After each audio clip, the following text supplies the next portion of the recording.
Welcome to another episode, Pound for Pound Boxing Report, episode 178. I am your host, Michael. Joining me this week, new guest, Pound for Pound Boxing Report, George from Hands of Fire Boxing. And also is regulars, Gail from Communities Digital News, Adrien, Daniel from The Inscriber, Jacob from Jab Hook, and Bo from Truth and Facts. What's going on, ladies and gents? Hey, good evening, everybody. Hey. Hello. And for those who are new, Hello. indeed. Those who are new to Pound for Pound Boxing Report, Pound for Pound Boxing Report is a live YouTube show, as well as podcast and blog talking all things boxing. The motto is when boxing is good, we will talk about it. When it's bad, we will talk about it. Bottom line is, if it concerns the sweet science, we will talk about it. If you want to find out all things, all information regarding Pound for Pound Boxing Report, one main place you want to go to, that's the blog page, p4pboxingreport.wordpress.com is the link. Check the right of the page. You will find links to our pages and channels on YouTube, Facebook, G+, Tumblr, and Twitter. Also, links to where to listen to us on SoundCloud, iTunes, Google Play Music, Player FM, Stitch Radio, as well as Mixcloud. Before we get the show started, since George is new to the show, first time guest here on Pound for Pound Box Report, I want to give him the opportunity right now to introduce himself, as well as plug what he's doing regarding boxing. Oh, well, one, thank you very much for having me, Mike, and everyone else for having me. It's a pleasure to always get a chance to, network and branch out to other boxing audiences out there. I am, where do I start from as far as boxing goes for me? I'm a active amateur boxer, not active as in training right now, but I do have an active boxing card, so I can get that done if I want to. I mean, I'm actually thinking about probably getting back into shape in that. But anyway, running off to a tangent. I've trained, I think, for about a little over 11 years now. Wow. And in between that time, I wasn't always training from, consecutive years. That, there's usually a little bit of gaps of a few months and of schooling and whatnot. So as part of my college education is toward journalism. So I, try to reach out for opportunities to reach other websites that allowed, the whole free writer deal, just for some publicity. And so I've been doing that with Real Combat Media since 2015. Actually, my first big fight covering was the Floyd Mayweather Manny Pacquiao fight. I ended up teaming up with T Street Controversy and Chris Alexander of Styles Make Fights, and we put I wrote a nice long piece for that, and both provided the media content for that, so that was a pretty cool experience. I started the podcast about 2 years ago. I did about 8 months just solely on Mixcloud, then went to YouTube about a year ago. So I've been on YouTube now for under the Georgie Dampier subscription name. So any listeners out there who want to listen to Hands of Fire Boxing Talk, Hands of Fire actually was a nickname of mine in the amateur. So that's where that came from. I don't think I've ever actually mentioned that on the pod. But yeah, that's where it came from. And so Hands of Fire podcast is just a weekly podcast for boxing topics. I think I tend to cater to a bit more to the casual crowd, but not extensively.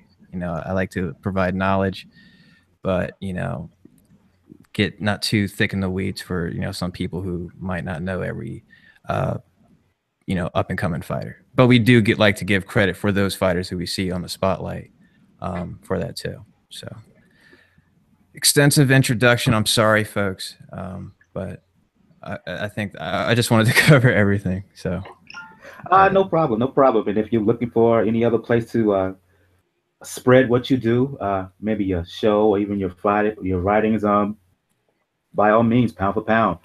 You can share it on the Twitter handle. You can share it on the Facebook page, or you can, if you want, you can share it. Give me the information. I can share it on the blog, your stuff for you. So by all means, Pound for Pound Boxing, open for anything that you want to do. Dope, man. Sounds good. I will take you Indeed. up on that offer. Absolutely, absolutely. Let's get things started. Normally, what we do here is do recaps and news and whatnot, and then preview the fights at the end to close off the show. But I want to make an exception because of breaking news, news that broke, this morning as Wladimir Klitschko, dominant heavyweight champion. He was in what I still consider the fight of the year so far for 2017. After a lot of speculation about whether he was going to fight Anthony Joshua in a rematch, this morning, Klitschko announced that he's going to hang up his gloves and call it a day. Made an announcement on social media, subsequent video as well.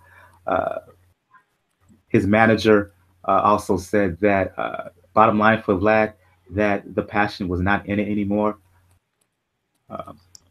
Klitschko also announced he's going to do outside business work and consulting work and whatnot. Since you are a first-time guest, George, I'm going to go to you first. One, were you surprised that Klitschko announced that he is going to retire? A lot of people thought that he may exercise the rematch clause with Joshua.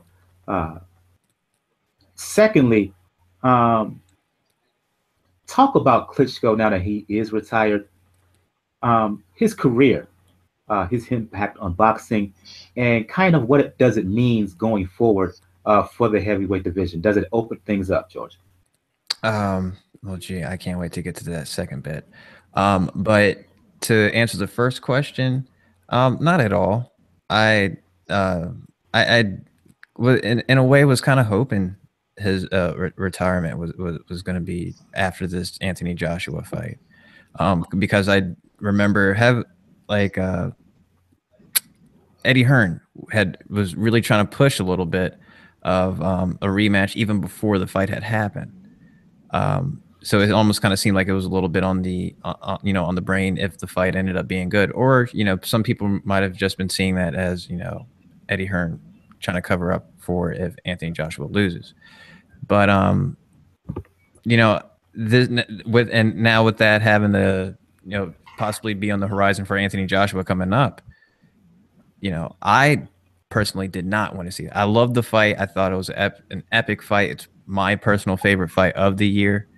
That being said, I didn't want to see it again. I didn't think it really served a great purpose, especially for what the heavyweight division is for right now. And I guess a segue to say what the heavyweight division is now. Wladimir Klitschko's reign came at what seemed to be a lull in the heavyweight division. And in a sense, it was almost an embodiment of how people could describe his style, which I kind of think is a little bit poetic. And with him being gone now, I mean, just that one Tyson Fury, loss alone was shocking. I mean, the fight was total trash, and that's what and that's what everyone just tends to forget. But it was just the fact that he lost was huge, and it just created just such a big pool of all the fighters we see now: the Luis Ortiz, Anthony Joshua, Deontay Wilder, Joseph Parker, and and some of the guys that are on the fringe now that are top contenders, who probably would have been real third tier if Klitschko, let's say, was a bit younger. So that being said, his reign won't get the credit it will, and it's probably going to take a lot of time for, I think, boxing fans and pugilists or historians alike will find a way to appreciate him. I mean, because this is the second longest reigning heavyweight champion ever. And just because you can't say that he had a top-notch rival, that's still something to be credited for nonetheless. I'll go to you, Adrien, since it's been a few weeks since we've been on here, and then you can follow up, Gail. I'll ask similar questions to I asked George. Were you surprised that Klitschko decided to call it a day? And let's talk about the impact of it vis-a-vis the heavyweight division. I was a little surprised that I wasn't. I was really surprised at how well he did in his fight against Anthony Joshua, because the fight against oh God, you guys know, I can't think of his name right now. Tyson Fury. That was a horrible fight to me. But I think it's, well, I'm glad he did retire. I thought he should have retired a couple of years ago. But that does open the door. I just saw where they're ordering Joshua to fight Ortiz, and that's going to be interesting. I'm kind of glad I'm glad he's retiring. I think it's time. Your thoughts on it, Gail?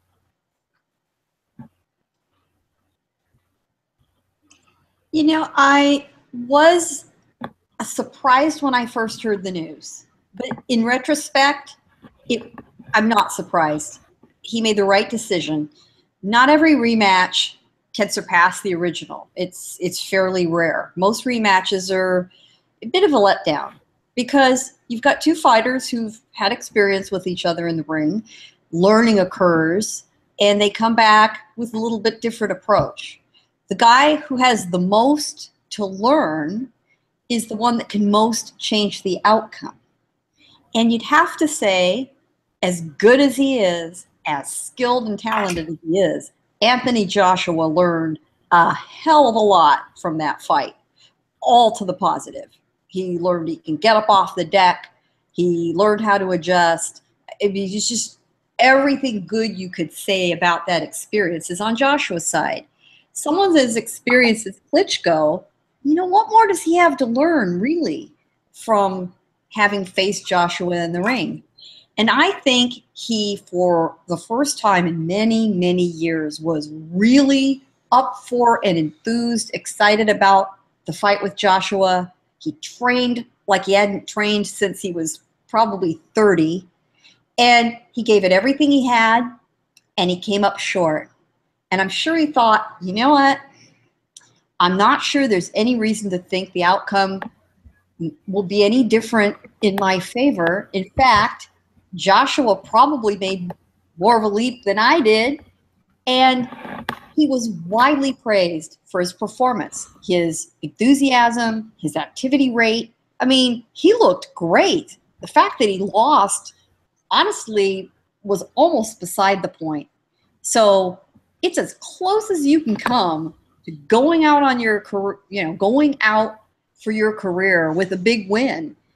He really did go out with a big win with the fans and with the boxing media. I mean, everybody admired how he performed, his effort, his best in decades. You really just can't do any better than that. And he made a very smart call to call it a day. He doesn't need the money. It was just the right call. And bravo. I hope other fighters watch and learn from that. And it was a classy way to close out his career. To your point, Gail, and George, I don't think, look, when in analyzing Klitschko's decision, for me, the question was, could he do better in a rematch than he did in the first fight, April 29? Because even though Klitschko lost, he got some newfound respect that he did not get. It can be argued in a lot of his victories. And also Joshua, he learned so much from that first fight, what he can take more than anything, and then also the aspect of adjustment. I just don't think that Klitschko could have done better. So in a sense, it's good that Klitschko went out, decided to say hang him up, because he's going off on a high, even though he lost. I'm going to you, Bo, and then you can follow up Daniel and Jacob's. Your thoughts of Klitschko retiring, the future of the heavyweight division. And as Adrien noted, in the aftermath of Klitschko's retirement, the WBA has ordered Joshua to fight Ortiz. So please speak on that in the context of the future of the heavyweight division post the retirement of Vlad Klitschko. Yeah. Well, first off, you know, boxing is it's amazing how boxing is. Boxing is the sport that two things. It lets you know when it's done with you, and it can be kind of cynical in this aspect. For 10 years, this man has reigned over the heavyweight division, and I think George was alluding to this. I remember him making the not so gaudy list by Jim Lampley because of his style. He fought like a big man. He got with Emmanuel Stewart. Emmanuel taught him to fight like a big heavyweight. And it's ironic because if you look at Lennox Lewis, it's kind of the same. Not that Lewis lost, but Lewis didn't gain recognition until the controversial fight with Evander Holyfield, where people felt like he should have won and he didn't. So they had the second fight and people kind of got on the side. And it's kind of the same thing with Klitschko, is that he actually loses the fight, but he is now being praised because of the effort or the way that people felt that he should have fought. And that's the only reason why they're like, you know, really kind of like, I'm talking casual fans. They're really kind of like, oh, wow, you know, this guy fought a hell of a fight, and they're kind of praising him. But when you look at his overall career should be praised anyway. He reigned over the division for 10 years. He fought every new up and young comer that was challenging for all his belts and his titles. And he did that for 10 years. You know, just because the fights wasn't to your liking shouldn't take away from what the accomplishment was. Okay, it's not his fault. He was so much more highly better than everybody, and it took Father Time catching up with him, and it took an exceptional young hungry lion to finally get to him. But we should be praising his whole career, and it's kind of one of those things where how you see boxing fans and it just makes me cringe sometimes, because it's like, what happened to just respecting the fighter for what they do in that ring, whether it's win or lose? What happened to that? You know, where did that go? So, I mean, I'm glad, though. I'm really glad he's getting that recognition. First ballot Hall of Famer, in my opinion, or without a question of a doubt. And for me, I'm like you, Mike. It came down to a question of, at 40 years old, do I think I can do anything different where there would be a different outcome in this fight? And I think that boiled down to a no. Not to mention the fact, do I want to even put my body through this again? And I said this before. I said it just goes to show, when I tell people, you know, you gotta listen to every story. Eddie Hearns had us believing this fight was happening. And I kept saying, I'm not gonna believe anything until I hear from Wladimir, because he's taking too long to say anything. He's just taking too long to say anything. So I'm glad he is, like Gail said, I'm glad he is retiring. And I'm glad he's retiring.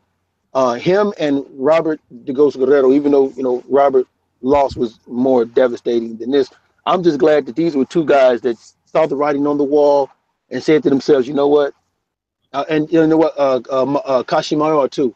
I'm glad they seen this and was like, you know what, nah, I'm done, because you know, boxing is a sport that when you leave this sport, a lot of guys don't leave with everything that they came in the sport with. They leave damaged. They leave done.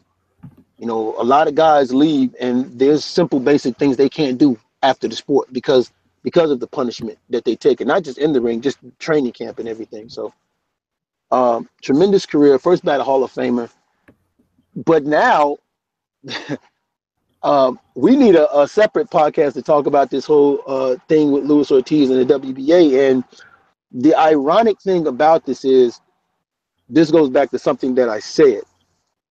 We have a mess, a fuckery mess, in my opinion, because of the WBC and the WBA not wanting to pull the trigger. Now, everybody's going to say, why the WBC? I'm going to tell you why. When Povetkin popped positive for that test to Vern, the WBC should have ordered another fight to determine the #1 contender or mandatory challenger. Every other organization does that. The WBC didn't do that. They succumbed to the pressure of Don King and just made Tevin that Mando. And nobody wants to see that fight. They're having a hard time. Tevin won't step out of the way. And we probably could be right now foaming at the mouth over Wilder and Ortiz fight, which would have took care of Joshua's situation. Then the WBA decided when Tyson Fury dropped the belt, they didn't want to say, okay, normally the rules are number one, number two, they fight for the vacant title. And what the WBA, in my opinion, they fucked up twice because they could have ordered Luis Ortiz versus Fresno Kendo for the regular title, and thus would have cleared your problem for the super belt. But they didn't. They didn't order that. So then they didn't order a number one contendership fight for the fight for that vacant title, and they had a unification fight with no champion. Only for us to find out there was an agreement by the WBA and the IBF that if Wladimir Klitschko didn't fight, Luis Ortiz is next, and we agreed to this. He's next, then he fights your guy. Yeah, Bo, just to butt in on that, I am seeing WBA has ordered Anthony Joshua versus Luis Ortiz. Yeah. No, that's what we're talking about. Okay. I sent that to them earlier. But in that article, the WBA says in the article that they had already had an agreement with the IBF that their challenger, which was Luis Ortiz, was next in line if Klitschko don't take the rematch. They had already agreed to it. So it's turning into a debacle now, and there's a lot of uncertainty, and it goes to show why Luis Ortiz and Luis Ortiz's manager put out an article that said now that Wladimir Klitschko has retired, Anthony Joshua is fucked. And he said that, and then we're finding out why he said that. So, I mean, it's oh man, the ripple effect of that Joshua Klitschko fight is starting to come unraveled, and there's going to be some pretty interesting things to see. I still feel the best way to solve this problem is, first off, well, you know, I'm not going to get into it. I'm glad for Wladimir Klitschko. I'm glad he's retired. Okay, I feel like this. The minute the WBC names Tevin the challenger, network or no network, they should have had that fight. Lose money, whatever. We need to get this fight out the fucking way. WBC didn't push for it, but neither did Wilder and his people. Now they went to look at Luis Ortiz, but you guys, Tevin, don't want to step out of the way. So I feel like this. What Deontay Wilder and his team should do is lock down two fights. Lock down Tevin, and then lock down either Kubrat Pulev or Ortiz and get one of the mandatories out of the freaking way. Get one of the mandatories out of the way. That way there's a clear path in 2018 for Joshua and Deontay Wilder. Because the reality is, if Anthony Joshua gets to Luis Ortiz before Deontay Wilder, oh my God, he is so screwed. Oh man, is he? He is so freaking screwed. And the sad part is not necessarily his fault, but at the same time, he's screwed. So I just feel like, if I'm Deontay Wilder and his team, I'm saying, listen, we're going to lock down two fights. We're going to get both these guys to sign two fights. We're going to sign Tevin, network or no network. We're going to take the loss on money, get his ass out the fucking way, and then we're going to lock down either Ortiz or Kubrat Pulev. That way we take care of one of his mandatories. And that might still help us out a little bit, because up until this point, Tevin has been able to do for Wilder what Wilder can do for himself fighting, which is public opinion is kind of on Wilder's side. Like, yeah, we agree with you, man. Fight Ortiz and don't fight Tevin because nobody wants to see that fight. That's something Wilder could accomplish fighting. So you have momentum and you have people on your side. Use that. So, but, you know, like I said, man, first ballot Hall of Famer, Wladimir Klitschko. I dare anybody to argue with me with that. And I appreciated everything he did for boxing. You might not like his style, but the man was willing to fight anybody. If you was his Mando or number one contender, he fought you. He fought anybody. And, you know, it's kind of ironic, too, because think about this. Tyson Fury kind of saved us. He did, because if Tyson Fury loses to Wladimir Klitschko don't fight Anthony Joshua the way that he fought him this time. He would have fought him the same methodical way. And it would have been a boring fight. And we'd be like, oh, another Klitschko boring fight. So, you know, thanks to Tyson Fury for, you know, that loss, and it made Klitschko go in and reinvigorate himself and gave us something. But, you know, he went out like a warrior, and that's all you can ask. First ballot Hall of Famer.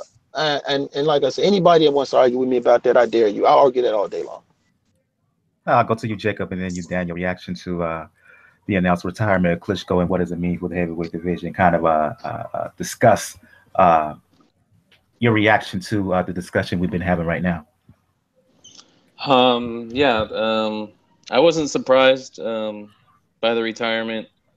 I actually thought if the rematch was gonna, get signed, that an injury to Wladimir was gonna probably happen because he's a little older and he's dealt with nagging injuries, being kind of pulled in and out of fights. But Wladimir, he's going to be that rare, I think, exception in boxing where you leave on the right terms while you still, have a semi-stable life. He's got all the money in the world that he can ask for. He's got, his fiance, they had a kid, so young kid, family, and I'm sure he's going to want to focus on that. And I know, I believe there were stories that his fiance Hayden had, dealt with depression and things like that. So, you want to be able to support your spouse, going through that, and not, getting beat up in the ring. But, he has a doctrine. He's a smart guy, but, he's going to go out and not going to be like a bunch of brain damage and whatnot. And, he had, the biggest fight, 90,000 people, granted, a lot of them were there for Joshua, but 90,000 people, that's quite an accomplishment. And he's done everything, with Emmanuel. He was able to reinvent himself after some, stumbles in his career and then go on a pretty good run. And although I think, the heavyweight division, it was a weak reign in the sense of the time of like the level of competition, but that's not his fault. He's just a subject of the being in that time. But good for him. He's done a lot for boxing. To Bo's point, you might not like his style and stuff, but he's for sure going to be a Hall of Famer. He didn't duck anybody. He fought whoever they put in front of him. HBO is probably going to be a little pissed because I think they had the rights for the rematch. But throughout the year, they were calling for the rematch immediately after the bout in the ring while interviewing Joshua. Yeah, I mean, they had the rights for the rematch, and then if Joshua was going to come for the U.S. for the first time, who knows, what that could do. But he did a lot for HBO and good ambassador of the sport, and I wish him the best. And as far as the heavyweight division, I feel like of recently these young. Our younger and newer fighters have kind of, mixed things up, and I like it. There's a lot of different options, and that's what I like. I don't want to be able to go into fights knowing what the outcome's going to be. I mean, I think those are the best fights. I think maybe Scorsese or Bo or somebody said that episode before, but those are kind of the best fights that are kind of like the surprises. Like, I don't know what's going to happen. It's a 50-50. So he did what he had to do. He accomplished, more than he's ever wanted to accomplish. So, good on him.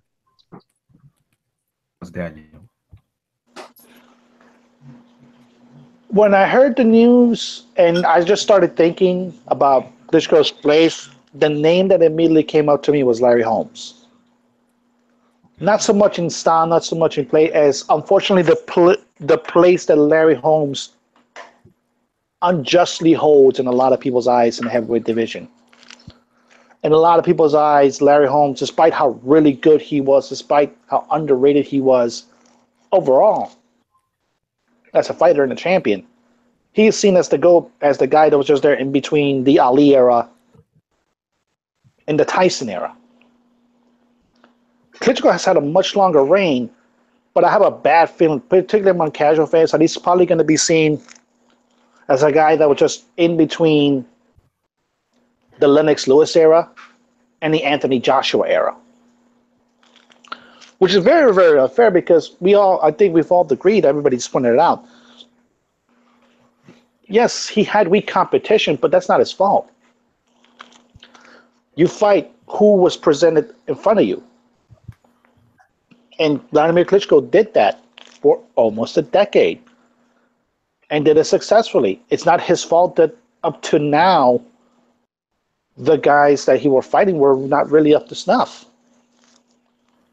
Now you can say, yeah, his style was boring, his style is going into it, but you also have to remember that style is also probably saved him a pretty good amount of brain cells. Not to mention that the story behind how he grew up is not dissimilar the way that guys like Tyson or like Joshua grew up. Grew up under a Soviet system.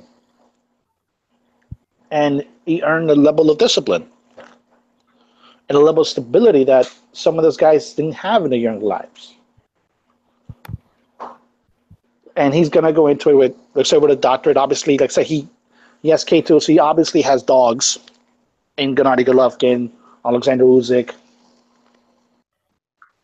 So he has a good career as a promoter. He has a good career as a consultant.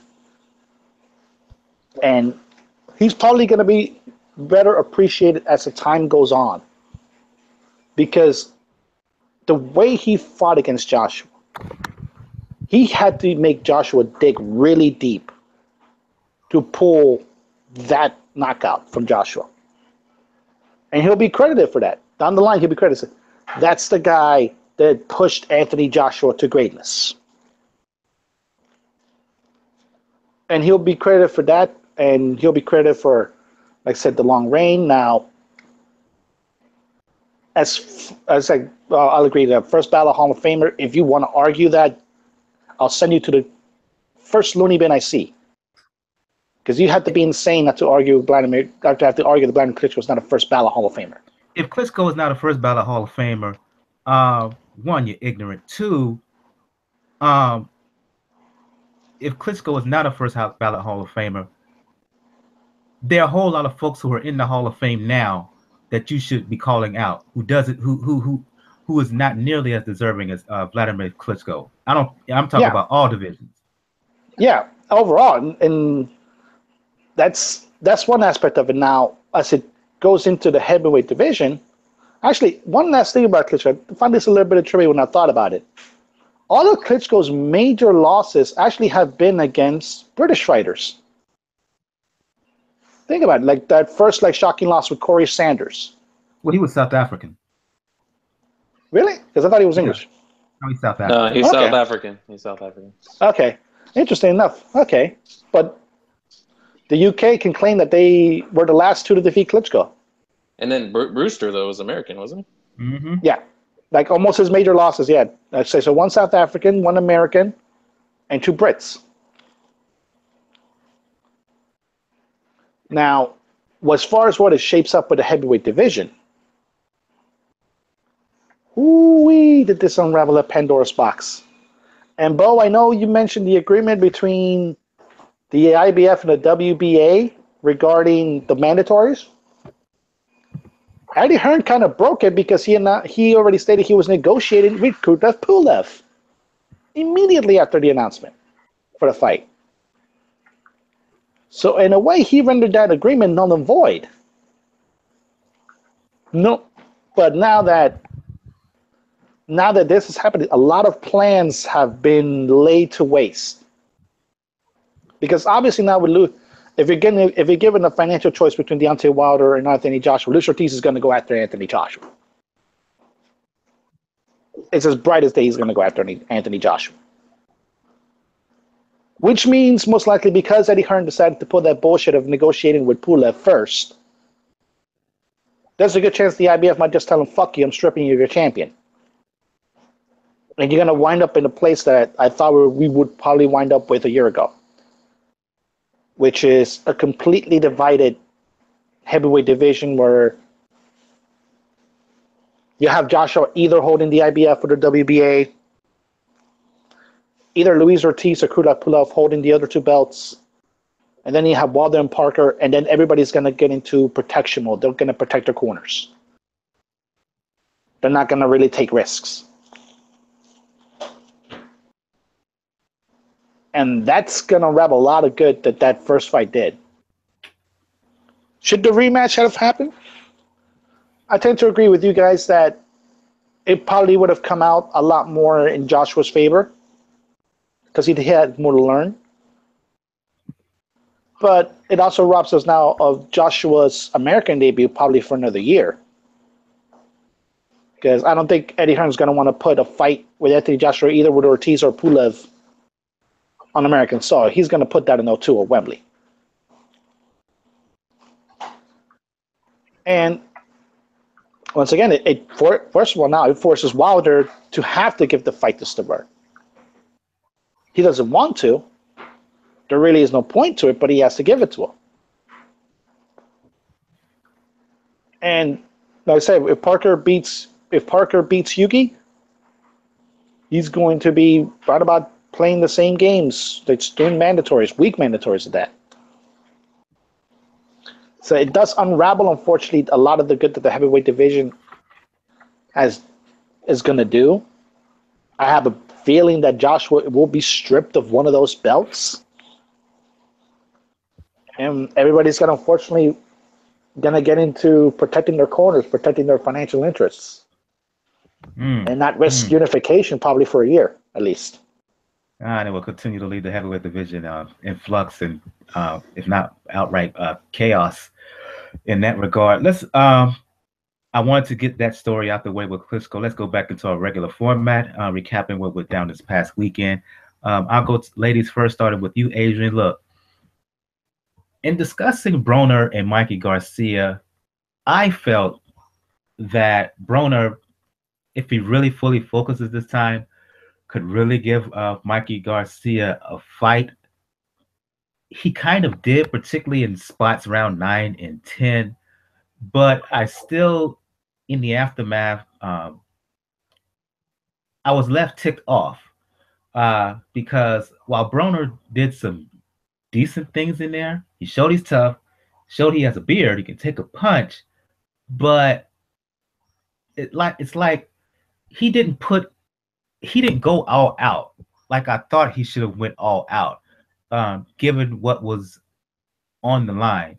Not taking anything away from what Mikey Garcia did, fought very well, but at the end of the day, I was just as much disappointed in Broner and his performance as I was giving praise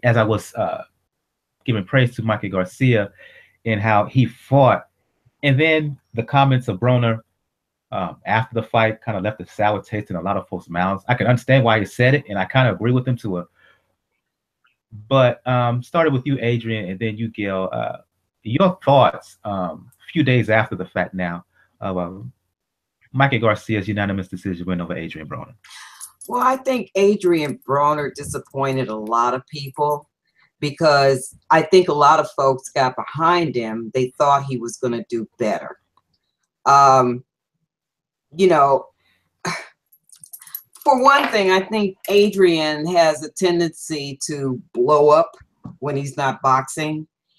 And for him to lose as much weight as he did for that fight, I was amazed or shocked at how small he was. And the first thing that came to my mind was, okay, he's drained. He's going to be completely drained in there. But my frustration with Adrien Broner is this. His punch output is too low. When he first started, I'm going to say maybe about 6 years ago when he came on the scene, there were a lot of people rooting for him. And I was impressed with him too. I know he fought here in St. Louis. I can't remember who he fought, but he was on a card with Devin Alexander. And, you really want him to do well. And this time I thought he got his stuff together. I really did. And I was following his training and I'm thinking, oh, okay, well, you know what? He might do it this time. But when he got in there and started fighting, I thought, oh no, here we go. We're going to throw our shoulder up and then we're going to take our time and march foot by foot, throw a few punches, and then we're going to clam up, take Garcia's shots, and then we're going to throw a few punches, and then we're not going to do anything. I mean, he went into a shell most of the night. he didn't hardly throw any punches, and that's the frustrating part. And like I said, I think a lot of people were pulling for Adrien. This time it was, I think people had that mindset that, okay, fine, I'm going to give him one more chance. Let's see how he does. And man, he got in there and did the same thing that he's been doing for the past 3-4 years. Because if you think about it, when Adrien Broner first started boxing, he moved a lot faster. He was a lot faster. He moved around the ring. And he was accurate in his punching. I don't know where this comes from. I think that he needs a new trainer. If he goes out, he's, initially I said, that's it, I'm done. I'm done with Adrien. But I think if he was removed from the people that are around him now, I think he needs he needs another trainer. He's surrounded by yes people. And that's not going to help his career. I think that Adrien got famous or popular too fast. He didn't know how to handle it. And he needs someone to be honest with him. And I don't see that happening. It hasn't happened in the past 5 years. If it hasn't happened by then, it's not going to happen now. And I see him going down because I like you said, at the end of the fight, his frustrations really came out. But again, that turns people off. And he hasn't grown up. He needs to grow up. Your thoughts, Gail? Well, I've been done with Broner for a long time. To me, Broner is the Ohio equivalent of the Mexican punk-ass fighter who shall not be named. Okay? That's bottom line. Although, circumstances slightly different, Broner possessed all the natural talent in the world. And when he was a smaller, younger man, he could skate because the talent was just simply there. Adrien, the fight you were thinking of is when he fought Eloy Perez. And believe it or not, that was the super featherweight title. Yes, everybody, remember. At one point, Broner was a super featherweight. He was young and pretty and fast. And he could get away with all his bad habits, just like everyone can in their 20s, Well, you start getting a little older and you realize, okay, I can't really eat that way and not weigh, 185 pounds. And I don't bounce back as fast as I used to from training or lack of training. And Broner's lack of discipline and distractions caught up with him. Adrien was far more focused on playing the role of AB about billions, right? He loved playing that character. He still does. He got into AB mode in the post-fight interview as he was being booed. That role doesn't work for him anymore. He should have given it up a long time ago and turned into a real athlete, and he just couldn't do it. I don't know why. I hesitate to blame all his sins on, who he's hanging around with. Your friends getting you in trouble. I think you gravitate to the kind of people who will tolerate your behavior. I don't think they cause it. And it's just a shame. I hate seeing guys with all that talent who lack discipline letting it all go. When on the flip side, you'll see somebody who maybe doesn't possess the athletic skills, didn't come out of the chute with them, but works his ass off every day to make absolutely the most of what they've got. And funny enough, Robert Guerrero, in his own way, was that guy. He worked his ass off. He took his year off when he needed to for his family, was much admired for it. God bless Al Heyman for extending Robert's career as long as it did. But you never saw him give less than everything he had, and you never saw him do less than train his ass off. Not blessed with a lot of natural skills, but he made the most of everything he had. And if Broner had done that, we wouldn't be having this conversation tonight. We absolutely wouldn't. Can I say something else? Can I say Go something ahead. else, Michael? Another thing, too, is I think Adrien was trying his best to be Floyd. And, you know, instead of being who he is, he, you know, it's almost as if he just wanted to pattern himself after Floyd. And that, you know, Floyd is Floyd. I don't think there'll ever be anyone else like Floyd. He's different. But that's what Adrien wanted to do. He saw Floyd's lifestyle and he thought that, you know, because he got into the boxing game that, and once he, you know, got a few belts up under his, he got a few belts, he just lost it. I mean, he doesn't have any discipline whatsoever, and that's extremely frustrating to see in a boxer. I'll go to you, Bo. You, in effect, asked or made a video on your channel, and the question was, I can't remember the exact wording, but I'll just put it my own description about it. You asked basically, was Broner a guy of kind of untapped potential, or was he kind of a fraud, overrated from jump? Talk about that here. In the context of what happened in the ring this past Saturday. Yeah, it was Adrien Broner, can man or con artist. Yeah, that was the one. I know the one you're talking about. You know, I did some soul searching and some thinking, and I thought to myself, I think we're being too hard on Broner. I think Broner right now, if you look at his resume, he has a Hall of Fame resume. I think, no, I'm just fucking with y'all. I was about to get the smelling salt out. I was like, do you want to get muted, sir? That was a good one, man. That was my Scorsese impression since he's I think you yanked 5 chains at once. That might be a record. I think that is a pound for pound record here. He got it. It was so quiet. I heard my voice double. I heard my own echo. It got so quiet, you know. I will say this though, Adrien Broner, the one thing that you can appreciate about him is he will get in the ring with anybody. Now, you look at, like I said, he will get in the ring with anyone. He's done that. He got in the ring with Marcos Maidana when a lot of people wasn't trying to. They wasn't in a hurry for that. You know, he got in there with Sean Porter. So, and some people might say he was kind of forced to, but he did it.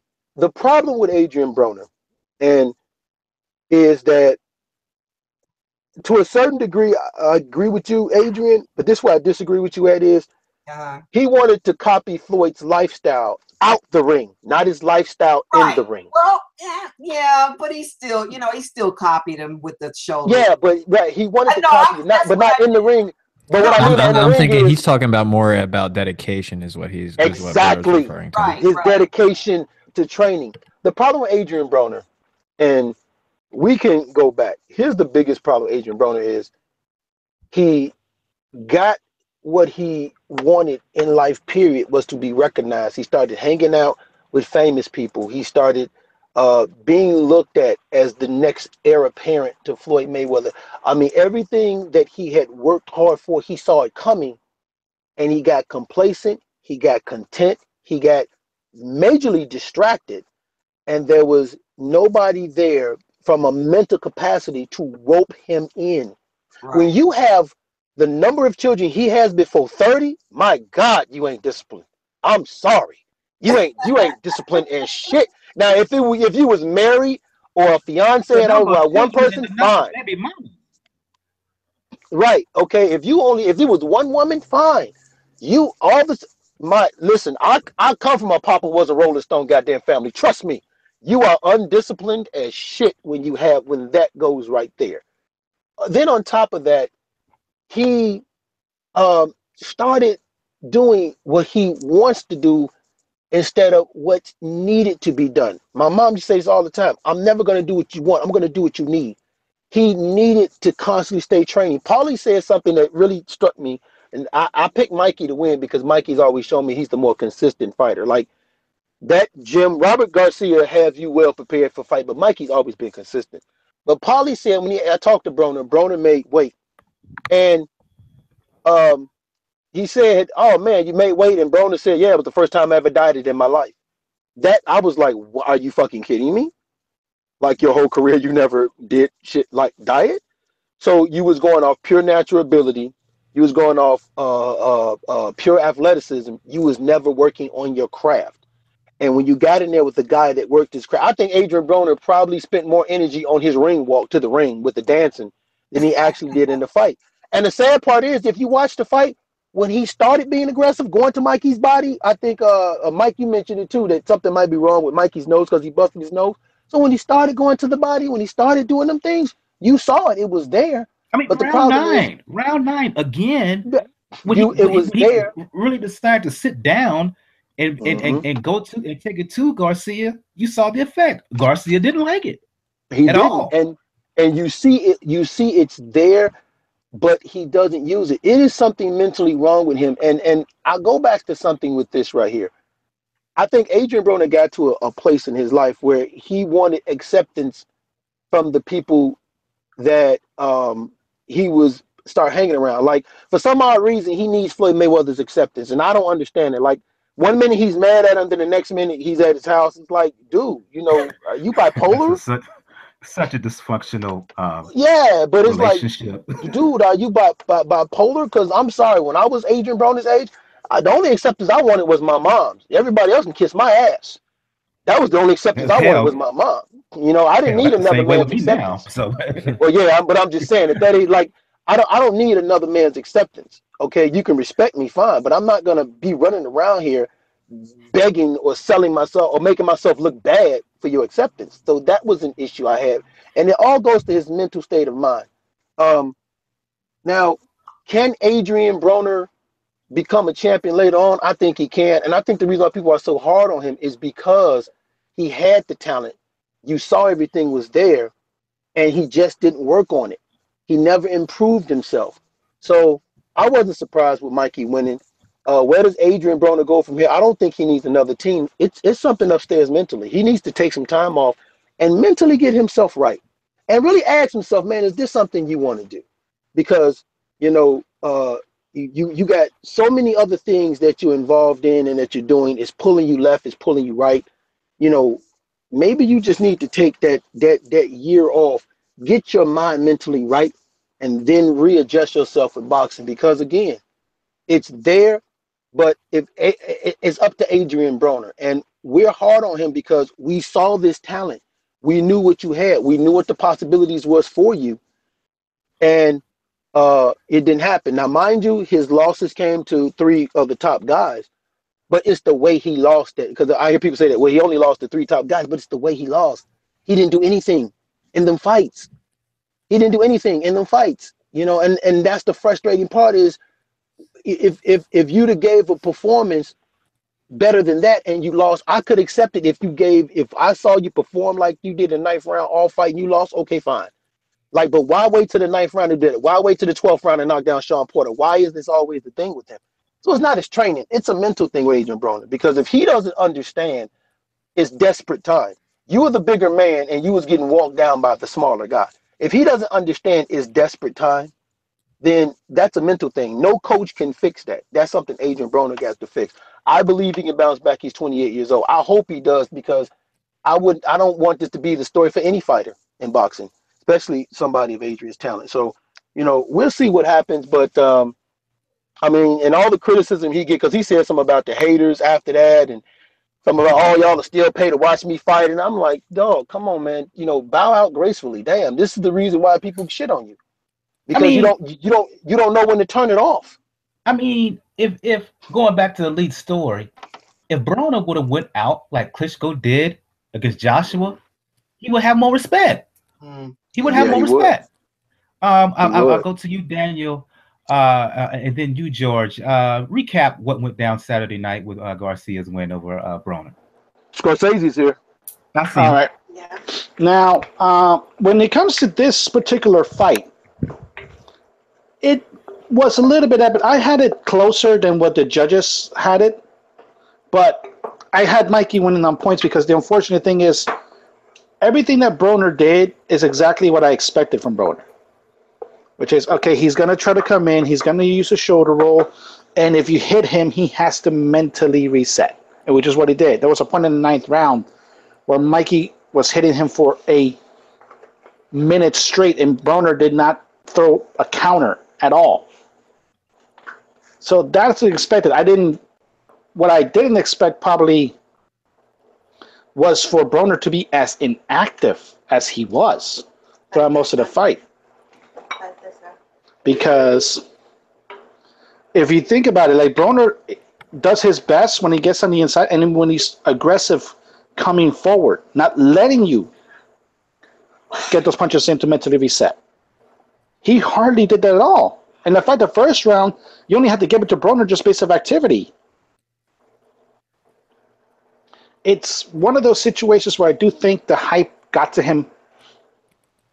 And I think his whole thing was, I want to make weight. I want to prove I make weight. I'm going to do the Chavez Jr. thing.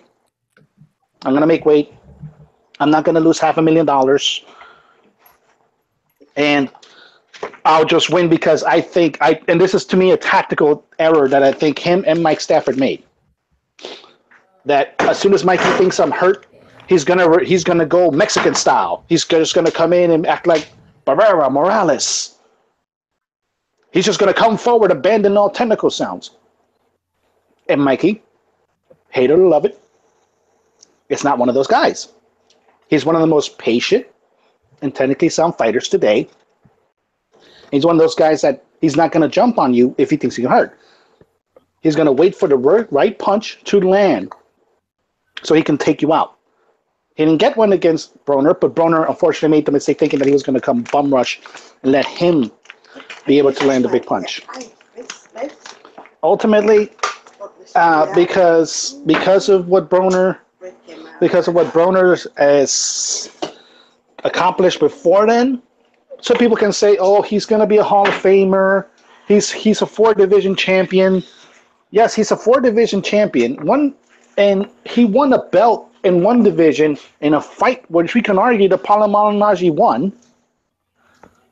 And how bad can you say is that his best days were literally before he was legally able to own a car, not to rent a car. Think about that. He's not even 30 yet. And he can be easily now be relegated to gatekeeper status. Whether he stays at 140, because it doesn't look like the power that he had at 130 and 135 is there. Or if he does the dumb thing and tries to stay at welterweight, where he's in a division where nearly all of the champions could probably beat him easily.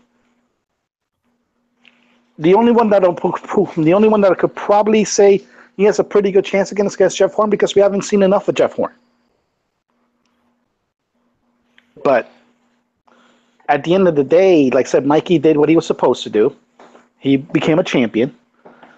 He trained right, and now wherever he goes, whether it's lightweight, junior welterweight, or welterweight, he's gonna be a draw because people can expect competence from him. Whereas with Broner, the only thing that ties him and keeps him valuable to the PBC and Heyman is the fact that as a promoter, he has Robert Easter as the champion.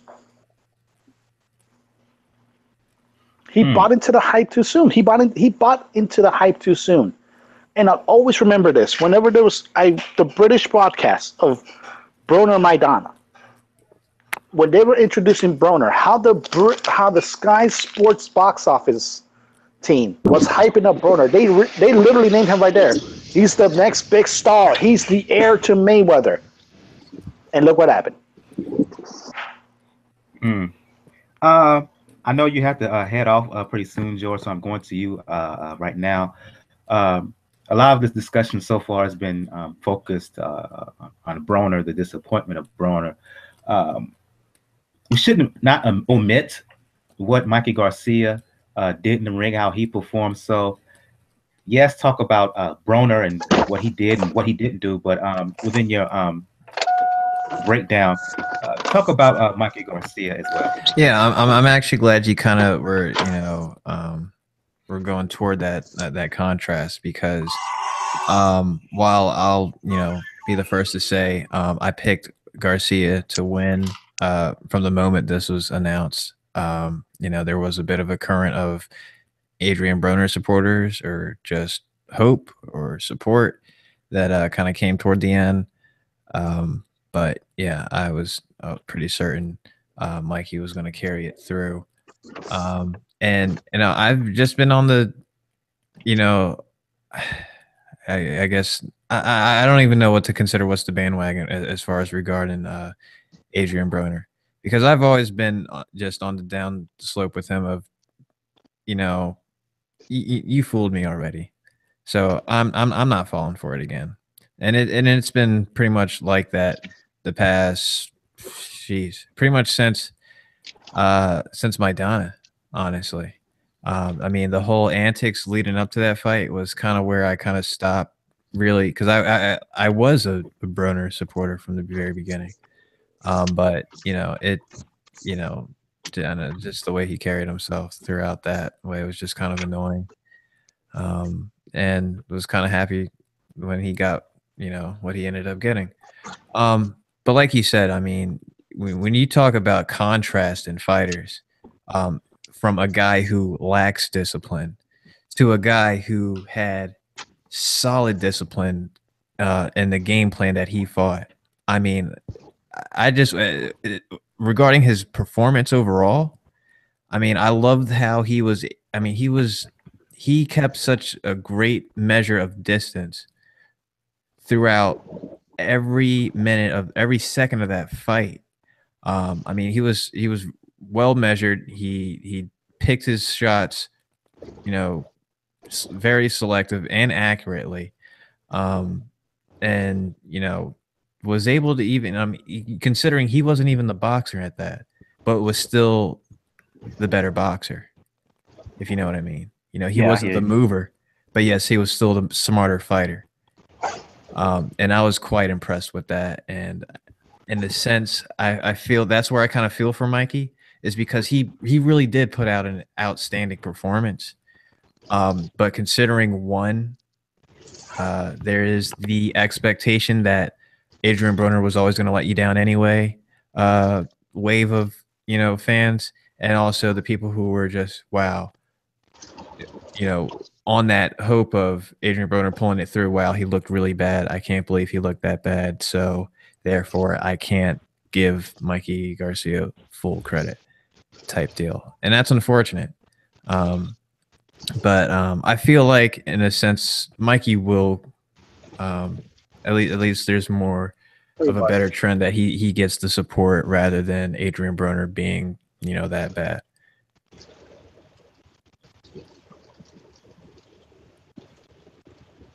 Okay, are you there, George? You still there? Yeah, I'm still here. Okay.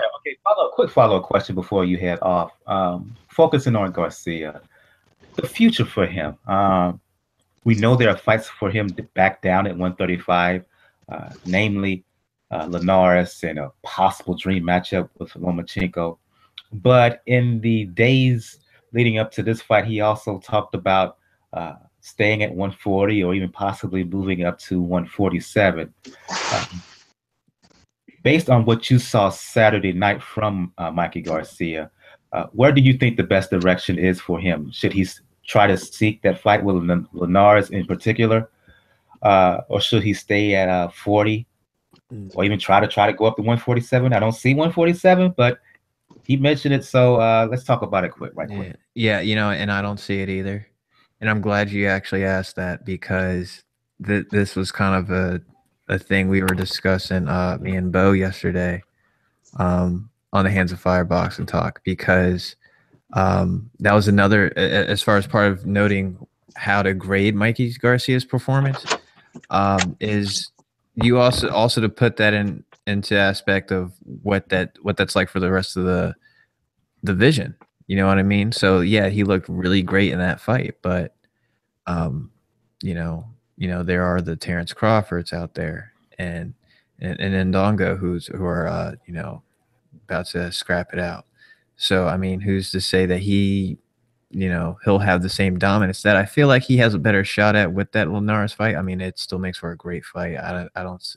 Not to say Linares is a pushover at all, but, I like his chances better. And overall, I think it's a better fight for him. So yeah, 147 totally out of there. I think he needs, if he plans to stay at 147, he's going to need to campaign a little bit, and fill out naturally. But at the very moment for this next big fight, I would go back down to 135.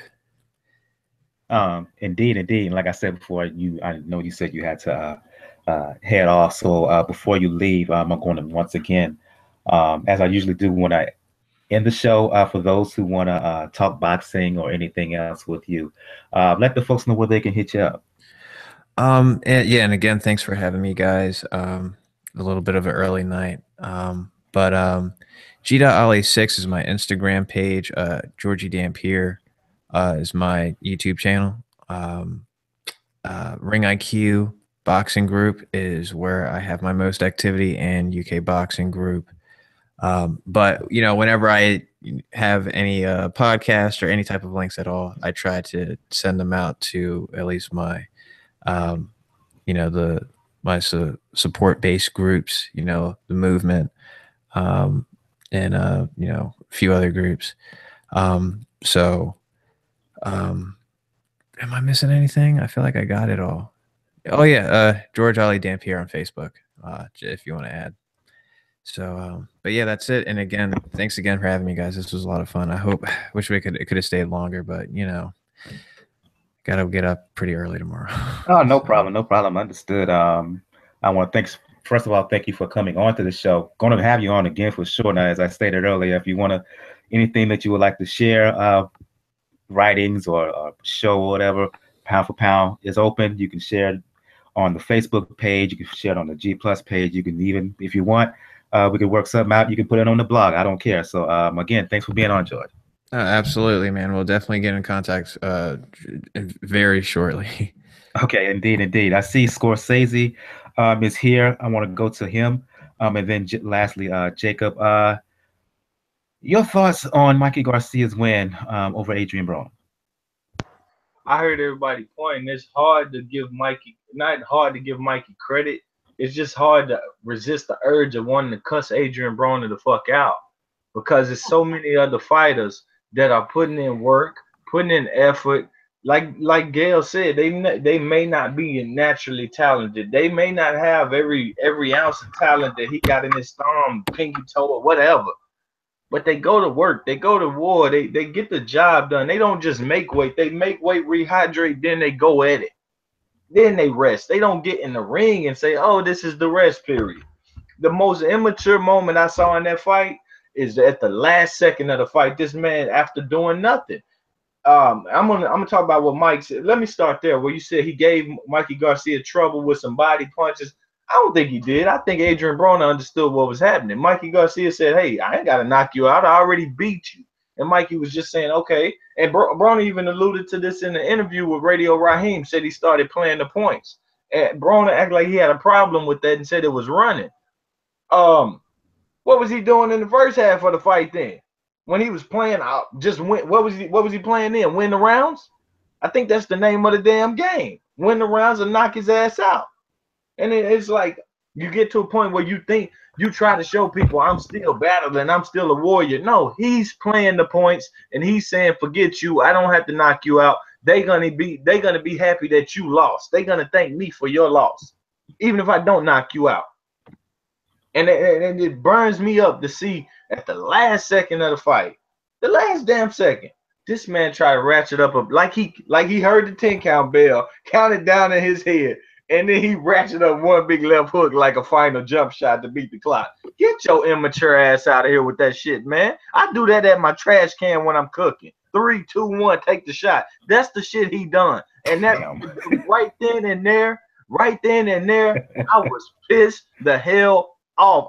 That was the most immature. The whole fight made me mad. Well, not the whole fight. I thought I seen him what we were about to get. Just high guard, take the punches, shake your head. Somebody just should have opened the ring ropes and had his retirement speech fucking written for him as soon as he got during the fight, during the 7th, 8th round when he shook his head in the 8th round and just said, hey, the ring ropes are open. Here's your retirement speech. Read it at the presser. We don't want no more of this shit. That's how I feel about that. I'm tired. Al Heyman, don't put that man on another main event card. Don't do it. How could you do it? Showtime. Why the fuck would you buy it? Who would buy it? Why? Like, can he beat Relic? Can he beat Bartholomew? That's who Mikey should have been fighting. That's what we should have been getting. I gave Adrien Broner every damn chance I want to get. Damn it, you think about chance and Monopoly cards. He done went through the whole damn deck. Shit, man. No, I mean, do you want to credit Mikey Garcia? Let's say this. Kept the distance well, punched the shit out of him. That's the name of the sport. There you go. That's all I can credit him. Do more, I guess. But I mean, I respect what he done. He came prepared. I should have just listened to myself saying, bro, don't ever. You told yourself this last time. Don't ever give Adrien Broner in the ring the benefit of the doubt. Don't ever buy into that shit again. Sorry, sons. Oh my God. Yeah, new trainer. That's the same people that brought him up since a kid. They got him to what he looked like at 130, 135. They know what the hell they doing. It's his ass. He a grown ass man. Boy. And the reason I said it's trainers is because I think that the people around him, I don't know if they're just afraid or, you know, I don't know what it is, but I would think that his trainer or someone, even his dad. What about when Floyd was telling them before the Porter fight? Floyd ain't his yes man. Floyd, the guy he think God, I guess. And then, you know, sometimes he's a sinner and he cusses God out, but whatever, you know. Floyd's in the ring with Sean Porter telling his ass, man, go rest. Go rest at the hotel. Floyd ain't his yes man. He's still there. Adrien Broner is the problem. The perfect nickname. The problem. Hopefully the new nickname is the retiree. Because I'm sick of that shit. I'm sick of it. Adrien, though. But Adrien, if you watch that fight, his corner, Stratford and them was in his ass in that fight. And they were saying, dude, this is not what we worked on. What's going on? So they wasn't yes men in that fight. They was in his ass that fight. Yep. Well, that's just one fight. You know, my frustration with and you know what he's saying, I agree with him 100%. The bottom line is, you know, I didn't think that Broner was going to win. I picked Garcia to win, but I read where so many people were talking about, you know, he's really training, he's doing this, he's doing that, you know, and I sat back and I watched the fight. And my thing was, okay, if Adrien won, no problem. If Mikey won, no problem. But Adrien didn't even put in an effort. That was my frustration. You know, he wouldn't let his hands go. And, you know, like I said, when he first started, it was, you know, you enjoy watching him fight. But over the years, his punch output has gone completely down. He doesn't move in the ring. He just throws up that shoulder, goes into that shell, and shakes his head every time he gets hit. Hey, Mike, let's get Jacob's thoughts on this. Your thoughts on all this, Jacob? Well, someone want to say something? Your thoughts on all this, Jacob? Okay, go ahead. I'm not disappointed because Broner to me is the if man, because all people talk about is his talent, which I think he has, but if he throws more punches, if he trains, if he does this, if he does that. But we all know the Broner that shows up to these fights is the same Broner that shows up to since his last, let's say 5 fights. The guy is a mental case. He has horrible ring IQ. He doesn't do what he needs to win the fight. I mean, the name of the game is if you don't throw punches, you're not going to win the round. If you put your back against the rope and take punches, even if they're hitting your gloves or whatever, you're not going to win the round. You can't win the fight if you just fight 2 minutes out of the whole fight. So I don't feel sorry for him. I wasn't on this Broner train that, he's different, he's going to come back. I don't think he's ever going to come back. I think age doesn't equate to wisdom. He is mentally like a little kid. And if I was his corner, yeah, were they in his ass and all that stuff? Yes, maybe. But you know what they needed to do? Throw in the towel. You're not going to fight? You're not going to listen to us? Then let's get the fuck out of here. Make him do something. But, I mean, at the end of the day, Mikey Garcia, after being away from the ring for a long time, he came in and he did his job. He showed up to fight. He showed up on weight. He actually looked decent. I didn't think he looked like a lot of people were claiming that there's pictures that he was looking flabby and whatnot. I thought he looked okay. Do I think he should go up to 147? No. But, I mean, at least Mikey Garcia is willing to challenge himself and take risks and do something with his career rather than just sit flushed down the toilet. So, but the reality is Broner going to be back on TV? Yes, because you know what? The casuals and even boxing fans that want to see him get out of this hole that he dug for himself, they keep on giving him more chances. I was arguing with people. I was saying, because they keep on telling me, like I said, he's the if man. They said, if he does this, if he does that. I said, when do you see him do this stuff? He hasn't been fighting like this forever. For Mikey Garcia, I would love to see a fight with him and the winner of Crawford and Dongo. I would love to see him, fight either at 140, go to 135. I don't think 147 is the best weight for him. I agree. I can't remember who said it, maybe Bo or somebody else, but that he has to grow into it. But hey, as your body gets older or as you get older, taking off weight, becomes harder. So maybe he will get to that level someday. But hats off to Mikey Garcia and his team. They came in, they executed. I didn't have very much doubt that he was going to win the fight because I knew the Broner that I've been watching was going to show up, and he did just that. Okay. What I'm going to do is I'm going to split the rest of these fights between certain individuals here. I'll go to you, Bo and Adrien. The chief supporting bout of this card was Jermall Charlo moving up to fight, I forgot the guy's name, Highland or something like that, fighting a eliminator, if you will. Yeah. Right. It was marred because his opponent, Charlo's opponent, had a knee injury going in, which nobody really knew about, or at least it wasn't disclosed to the general public.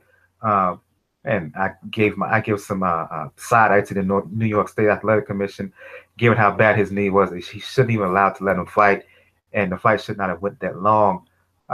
With that being said, starting with you, Bo, and then Adrien, I want to focus here on Charlo. I think Charlo is good enough to, at the very least, compete with Triple G and Canelo at 160. Am I overreaching here on Charlo? Mike, no, I don't think you're overreaching on Charlo. But the reality is, though, that listen, we've known Charlo. Well, I've known he was too big for that 154-pound division because his last couple fights prior to the Williams fight, he was always coming in like a 157. Almost one time he came 158. So I knew he was kind of big for that division. And you're right, his victory is marred because his opponent was injured. And for some reason, because he had tape around his knee, even in the back room, he's about to walk out to the fight with it. And they was like, no, you can't walk out with tape. And I don't know why they caught it then. But it still doesn't take away from what I saw, all right? What I saw was he controls distance with that jab very, very well. He maintains space. He gives you angles. We always talk about fighting tall. He throws that pole-like jab, and he believes in that jab. I mean, you suddenly rarely see a conventional fighter be very effective with their jab against a lefty. Now, the leg might have played something into it. So you've seen his growth from the type of fights he had, which led up to this. So you're not far off into thinking that, he has the skill. He's hungry. He wants it. So he's not afraid of getting in there with a Triple G or Canelo Alvarez. And that's always a good thing. So you're not reaching. But the problem is, me personally, I need to see him fight someone else. Like, I don't think this should be the fight. I didn't think when they announced it that this should have been the fight. But I don't necessarily, because the guy was injured, it kind of took away from for us to be able to judge him fairly, I'm gonna say. So I would like to see him in there with he's at 160. Okay, you know what? Look at it, Daniel Jacobs. Look at even a Curtis Stevens or David Lemieux. Fight one of those guys next. That way people can look at you and get a better judgment of you. But no, you're not far off from that. Now the question is, yeah, he ready, but then the question becomes, can he win? And I think more of that will be coming based off what we see in September. But I mean, I like Charlo. He gives you a lot to be high on. And it's always a good thing when a guy goes into another division and he's not afraid to fight none of the top guys. So I like it, man. While I mentioned Canelo and Triple G, to Bo's point, Daniel Jacobs was also a hot name that was mentioned on Twitter. As this fight was going on, I'm going to you, Adrien. How impressed are you with Jermall Charlo, and how much do you think he is a threat in the middleweight division? Well, I'm impressed with Jermall. I'm sorry, Jermall. And I have to piggyback off of what Bo said. The person that he fought on Saturday, I think it took away. I have never seen anyone in the ring like that. I mean, he fought like he had arthritic knees. But you know what? I know. Kind of remind me of Foreman. Well, Yuri no, Foreman you know what? Cotto. Yeah. Well, when the fight first started, I didn't notice it that well. I had it was me and a former coworker who were watching the fight, and then all of a sudden, both of us like that said, "What's wrong with his legs?" And we were looking at it, and it looked like there was a problem not only with his legs, but there was a problem with his feet. It looked like as if his feet were not flat.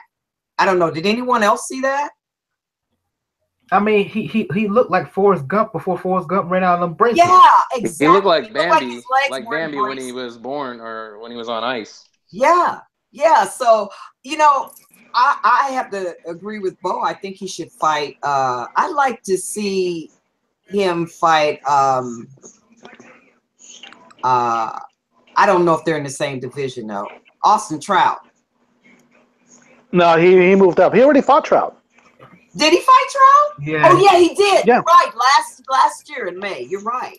But I would like to see him fight other fighters. I think Jermall is the better of the two brothers.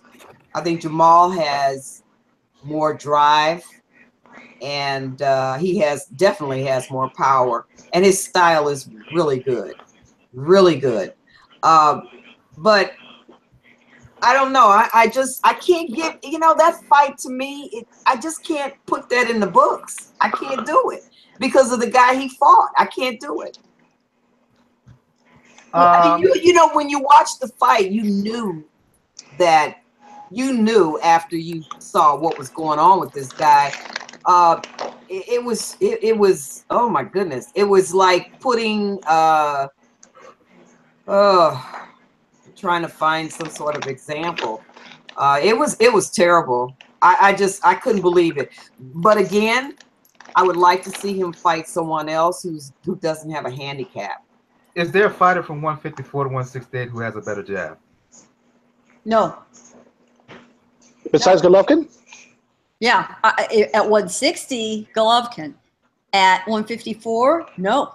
I would argue his jab is just as good, if not better, than Golovkin's because he Nah, I can't. No. I can't get that, Mike. Only because Golovkin has done it to better opposition with that jab.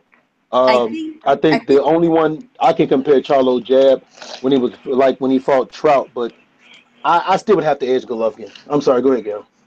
No, I agree. I think they both, their accuracy and their speed are very equal, but Golovkin has the edge in power at this time. That might change. That might change. Guys age, guys lose a step. You never know. It's gonna be interesting to watch. I'm with you, Mike. I think I don't think he has a better jab than Triple G, but I think they have very comparable jabs. One thing that he can use, one thing that he works well with the jab is his height. He uses his jab pretty good with his height. Yeah, and he looked good at middleweight. It's hard to imagine he hadn't been there always. I mean, he wore it beautifully. Sometimes the first time you go up a weight division, it's awkward. You're moving. It doesn't seem like moving around. 6 or 7 or really 10 more pounds should make that much difference. It makes a difference to an athlete. With their senses that fine tuned, it makes a big difference. But you would have never known it watching him. But admittedly, he was up against an opponent who should have never, ever been cleared to fight with that kind of knee injury. It was Jorge Sebastian Hyland, who, had a decent, if not distinguished, record. He's one of these, sort of cannon fodder fighters out of Argentina. It seems like second, maybe only to Mexico and Japan for just, churning out huge numbers of journeymen. You've got Argentina. And he was, in theory, the #1 middleweight currently in Argentina. So it was obvious something was wrong with him from the get-go. And I rarely make accusations about funny business going on behind the scenes, money changing hands. I leave that stuff to Gus and others. But in this case, come on. Really? Yeah. Really? Somebody cleared that? With a little encouragement is the only way I could see that happening. The man had no business being in there. And that's why I'm giving some major side eye to the New York State Athletic Commission. This is not some commission here in the South or in the Midwest where that the boxing commission, the sports and gaming commissions are not strong. So there's a possibility that something like this could happen. Outside of Texas or California or Nevada, who has a greater reputation than New York, or maybe even Pennsylvania, and for them to let this fight happen, why would they not let him fight with the knee brace? Why did they let him fight? Period. Given what the New York State Athletic Commission is, and their reputation prior, they should have known better. Well, and it's not as if there wasn't another fight they could have put onto the televised card. The heavyweight fight would have been absolutely fine for the card. Move those guys up. You're good. Move Katie Taylor up, for God's sakes. She had the fight of the night. Yeah, we're gonna talk about Big Baby Miller right now. Go to you, Jacob. and you, Daniel. Look, he scored a 8th round stoppage of Jarrell Washington. Look, Big Baby, for a guy his size, he weighed 298 coming in. Yeah. Nearly 300 pounds. He kept his shape. He scored punches throughout, but my problem is that Jarrell Washington didn't put up much resistance outside that brief moment early in the 6th round. Mm-hmm. So you can't really tell how good Big Baby Miller is. He still needs to get his weight down. That moment that Jarrell Washington had, Big Baby took it well. Jacob, hard to figure out what kind of fighter Big Baby Miller is even after this win. Yeah, I mean, I said it before previous show that I personally think what Washington is trash. Just the way he fights. So I didn't think it was going to be that big of a challenge, and I had Big Baby to win. The thing I like about Big Baby, even though he comes in so big, is that at least he's active and he's trying to finish the fight, and he does what he needs to do. And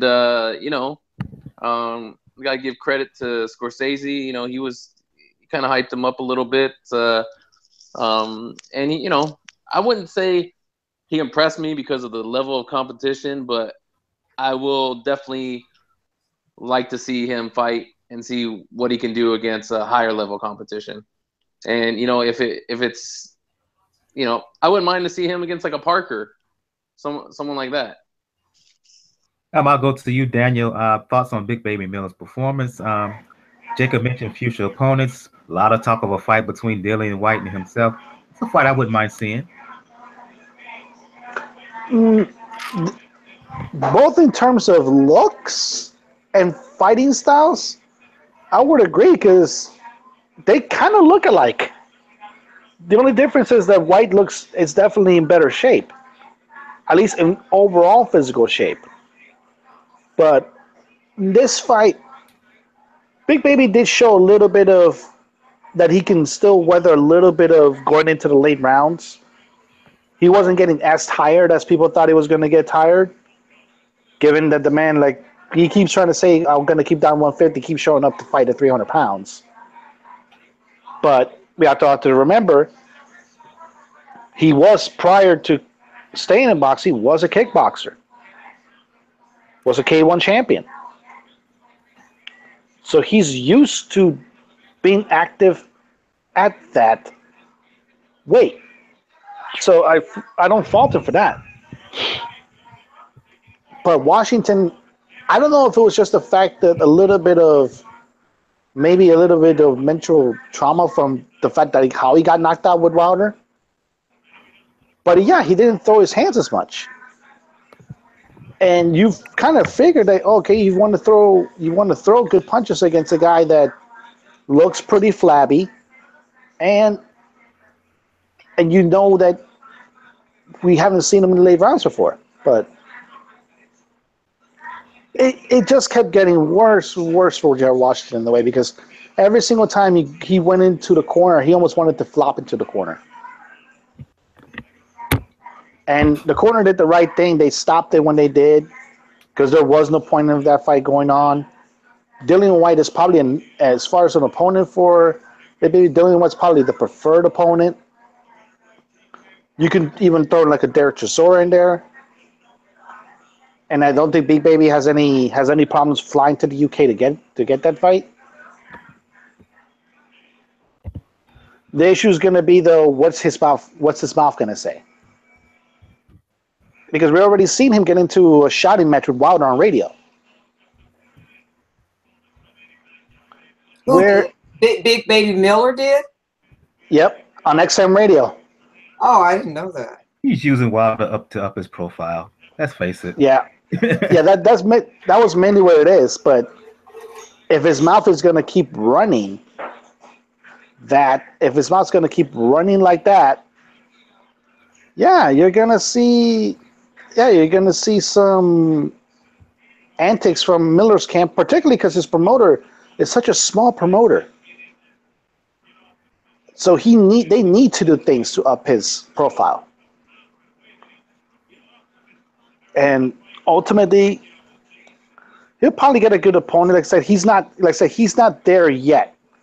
He's not there yet where you can say, oh, he's going to be a contender. He's not there yet. But he can get there. Yeah, there's potential there. Did he lose weight?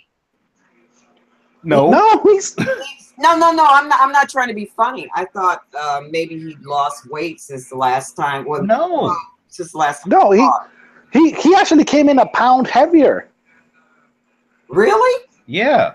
Yeah. His last fight he was weighed at 297. This fight he weighed 298. He just looked a little bit smaller to me this time. I don't know why. And I thought that I thought for a guy that big, he moved in the ring. That's what I was surprised at. I mean, I'd seen him fight before, and he seemed like he was bigger and slower. But for this fight, he just seemed a little bit more active. Yeah. Also, like I said before, also aided by the fact that Washington didn't do much. That's why I say I want him to see a fight with him and White, because the thing about Dillian White is, he's not the most talented dude out there, but he's going to come to fight. Yeah. And he can bang a bit. He's going to be in his face. I want to see how Big Baby reacts to that. Yeah, and see, I don't see Washington doing that. Washington looked the same way with Wilder that he did with Miller. Indeed. Yep, and the only difference is that he hasn't looked any different. I would refer to that since that debacle that he had with Ray Chambers. Well, did you see his last fight? Not this one, but the one before it. Yeah, it's the water fight. Yeah,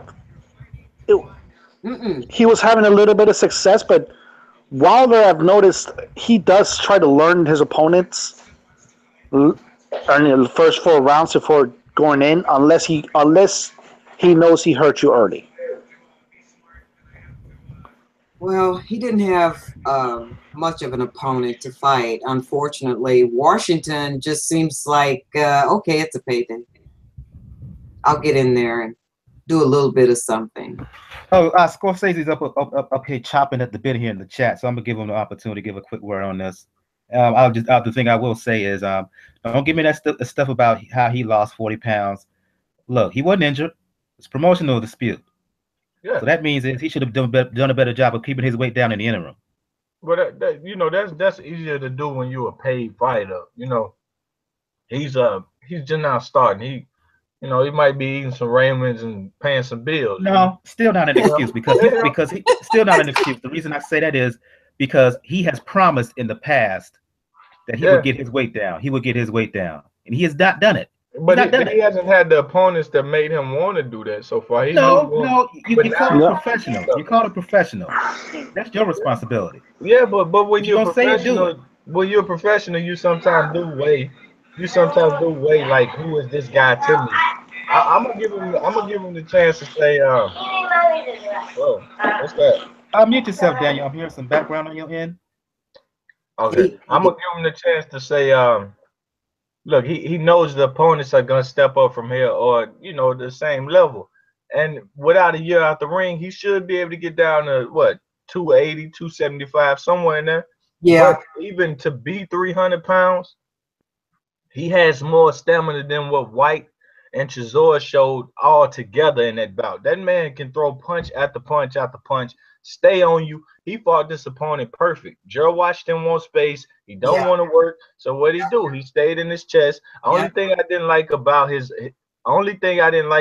game was that he was patting some of his body shots. But he's 300 pounds. He know how they feel. But maybe they do hurt when he's patting because he's that big. But what I would like to see is tear them elbows up, beat him down with him, really. But then sometimes he was doing like what Broner did with that Emmanuel Taylor fight, where he got the knockdown, pity patted a little bit, then boom, with the hard shot. Okay, fair enough. But at 300 pounds, I would like to see him really trying to break, just break somebody. And I'm looking forward to. I think he beat White, Chisora. I think Parker might. I don't want to say punk out, but definitely not stand there and fight. That's the only way he can win. But I'm a little believer in the dude. I mean, maybe best American heavyweight. Seem to have the best skill set so far. And I would like to see him versus a guy to beat down Arthur Spilker too. That would be dope. Well, I don't know about that best skill set as long as you got Joshua in there. Don't go there. He made him an American fighter because he still thinks that Wilder has no skills whatsoever. None whatsoever. None. No. I'll go to you. You mentioned Katie Taylor, Gail. I'll go to you and Bo. She made her debut this past week. I know it wasn't against the best opponent. Got it with a lady with a losing record. Excuse me. I'm sorry for that lady with a losing record. But look. Did she lose or was she undefeated? I thought she was undefeated. No, her opponent had a losing record. Katie Taylor's Really? opponent had a losing record. Yes, her But- opponent is a but- young gal out of Texas. But here's the thing. In spite of that, the talent is obvious. The talent is obvious.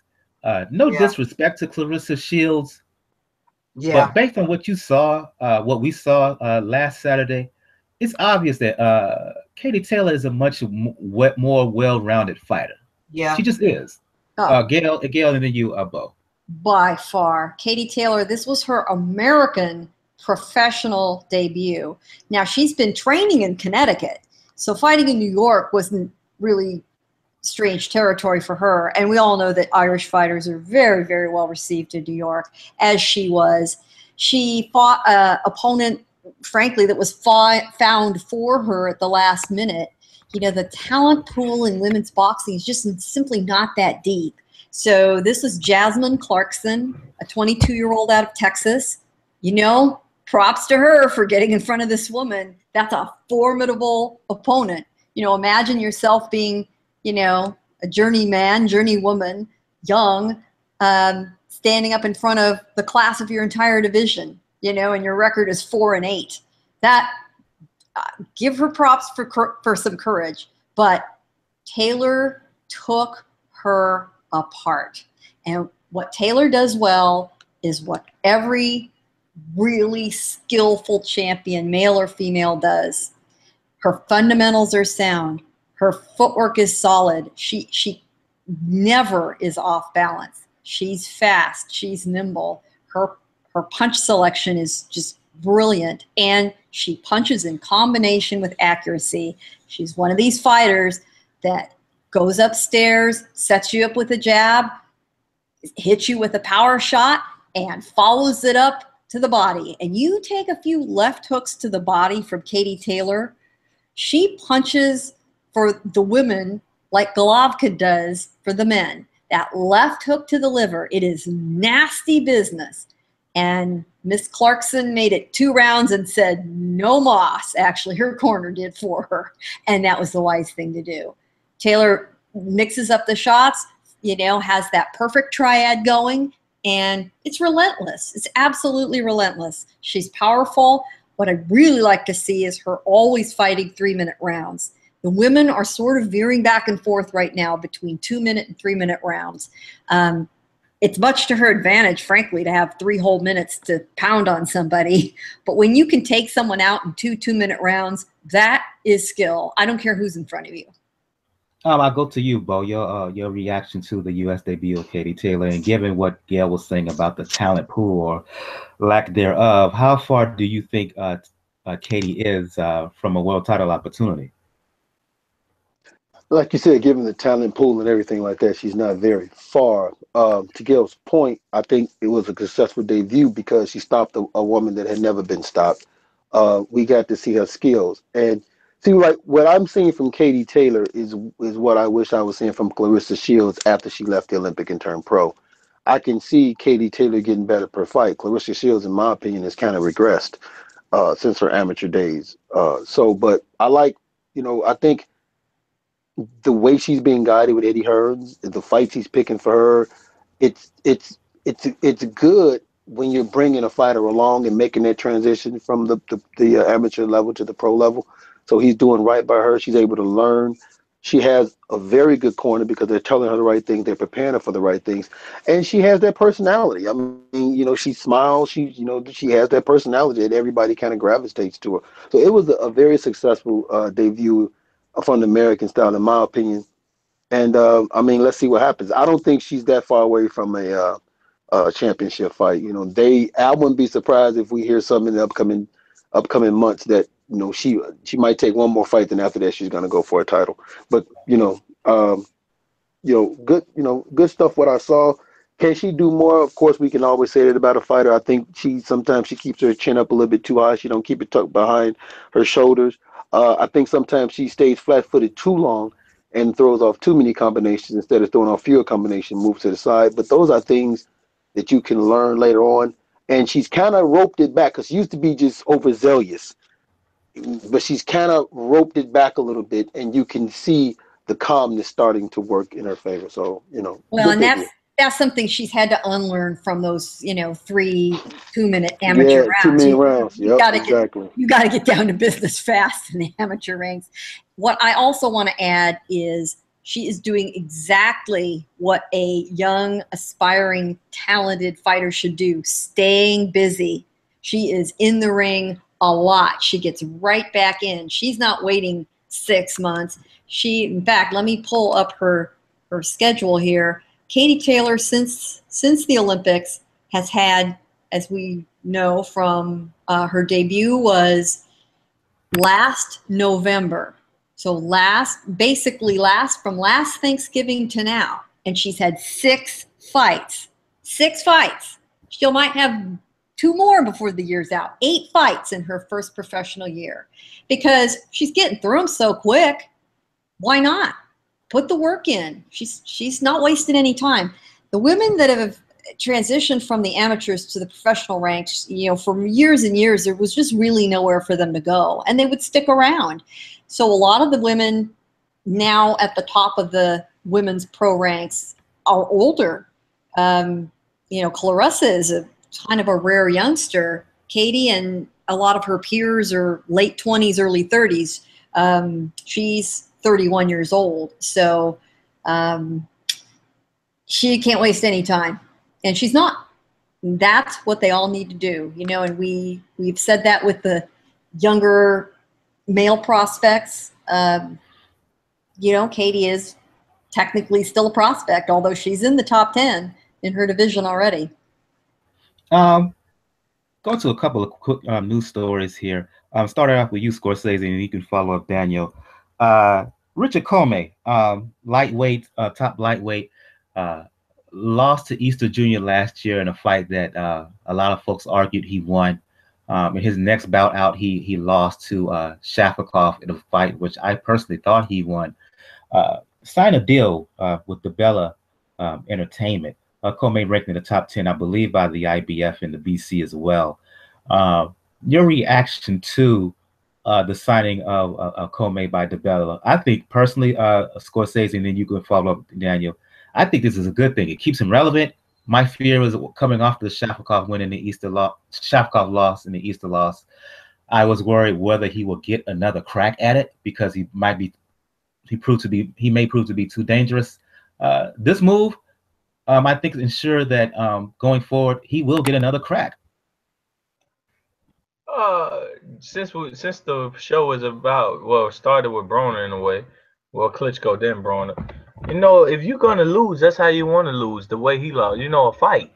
So, to me, to the hardcore fan, or I guess you could say, this guy is more relevant in losses than Adrien Broner is. Like what Adrien Broner doing, the way he done it, the way he lost is the way you're supposed to do it. Even if Adrien Broner was to get a few wins and you still only remember a Commey from the losses that he had, you would still say, hey, he's more relevant because I know Adrian's going to do that shit again than he did the other night. Commey at least going to bring it. I don't know where he is in the rankings. I'm glad DiBella did this. I know you said WBC and the IBF. I know he's somewhere in the IBF. He's in the top 10 of both. Oh, and I hope they don't bring him back in an easy fight. I hope they put him in there and let him sharpen his iron versus somebody else who's iron. If Mikey Garcia drops back down, that'll be a good, that's better than what we just saw this weekend. I feel like I could give him more credit for that because somebody's actually coming to fight you back for 12 rounds and not 2 or 3 or whatever the case may be. So yeah, I'm a fan of that move. I think that'll be his third time over here in the States, from what I remember. And let's see where it go. A good undercard at least. Your thoughts, Daniel, on the signing of Commey to DiBella Entertainment? It's great tactical signing, because then it gives DiBella a little bit more of an arsenal to fulfill his undercards here when he does have fights in either Barclays or MSG, or even go to Turnerstone once in a while. And for Commey, it keeps him with an American promoter. It keeps him relevant. And because DiBella is a Heyman promoter, you're a lot closer now to that rematch with Robert Easter that you want. Because Yeah, you're right, Mike. There are many people that believe that Richard Commey beat Robert Easter. There are many people that believe Richard Commey beat Shavkov. Those fights were that close, particularly the Easter fight. You can, to me, you can flip a coin, and you could, in either way, you'll be good. But it keeps him They said it keeps him in the U.S. It keeps him with a promoter that can get you a rematch with Easter faster, and should he go the WBC route, it could get you a rematch with either Mikey or even with a fight with Linares. Should Linares do what I think he will do to Luke Campbell? So, interesting. It's a good signing. It's an interesting mix now in the lightweight division. And if I'm Robert Easter, I might be sweating because now Richard Commey has a promoter that can actually get him a rematch. I'm going to open this next couple of stories up for everyone. So if you want to chime in, please do. While boxing Twitter was talking about Garcia and Broner specifically, news popped off regarding junior lightweight contender Tevin Farmer. Just some random post. At first, I thought it wasn't true, but just some random tweet that showed Tevin Farmer kind of like a gurney with the news that he was shot. An exclusive interview, Farmer explained the situation. He was having an interview with Ellie Setback, and he talked about it was a result of a family dispute where he was shot in the hand. His brother, unfortunately, was shot in the face. It looks like Farmer is going to turn out to be okay. I want to open up here this discussion here about Farmer, and also an extension of that, kind of the shot that Gervonta Davis, IBF Junior Lightweight Champion, as anybody who's a hardcore fan knows, Davis and Farmer has had a back and forth with each other, not just in social media, but face to face. Farmer calling him out for a title shot. They dismissed each other on different shows on the Morning Punch-In with RB and J. They talked trash about each other. He has deleted this tweet, but I guess either Davis or folks, whoever's in charge of his Twitter, they act like they hadn't heard a screen share, or at least a snipping tool app, in which, in reaction, he said, I'm going to try to share it here on the live show. You have to move a little different, little boy. A reaction, kind of cold, callous, and sensitive tweet. So, reaction to anybody who wants to chime into the news of Tevin Farmer being shot, unfortunately, as well as what Gervonta Davis initially had to say.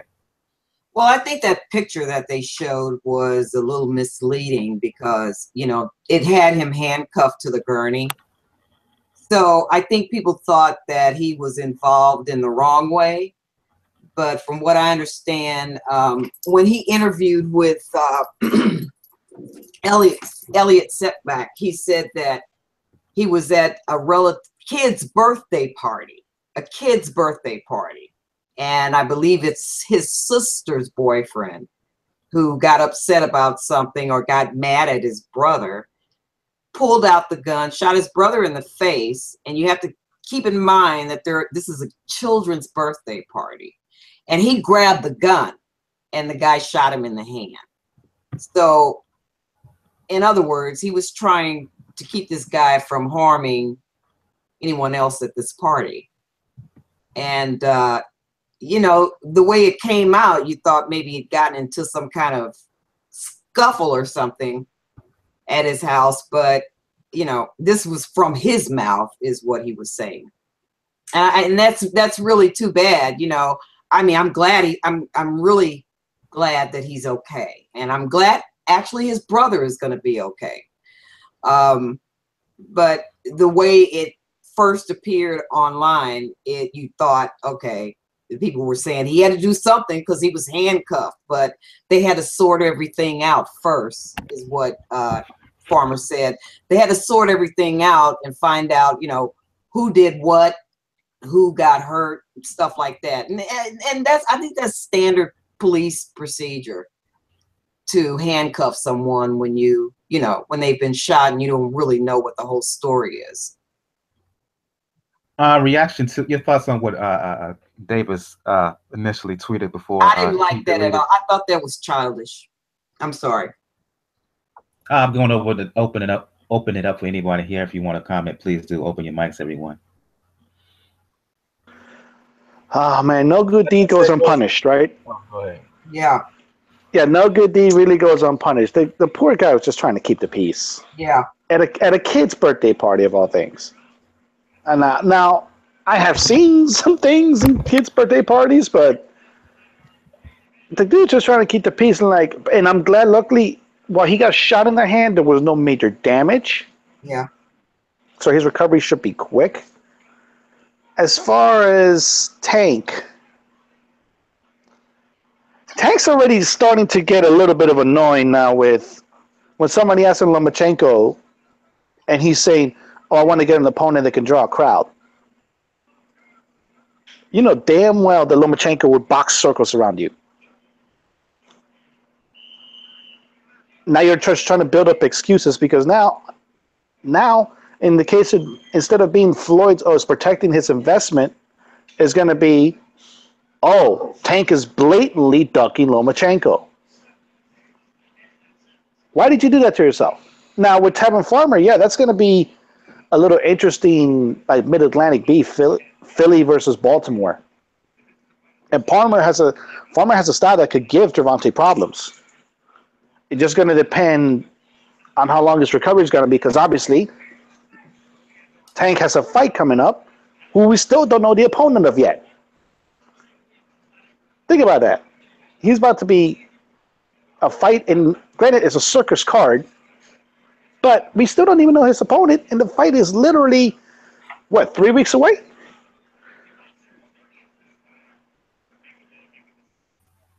Yeah, a little over 3 weeks away.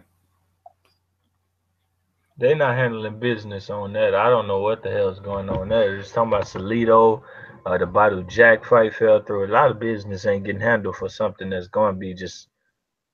They say it's already. I saw somewhere they said 3 million buys have already been logged, like pre.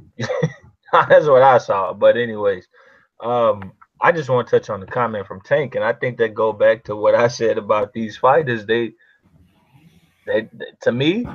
And not the regular human being. They not. Most of them not. Most of them are not the charitable, nice guy. You know, the Ali transcending social behaviors and things like that.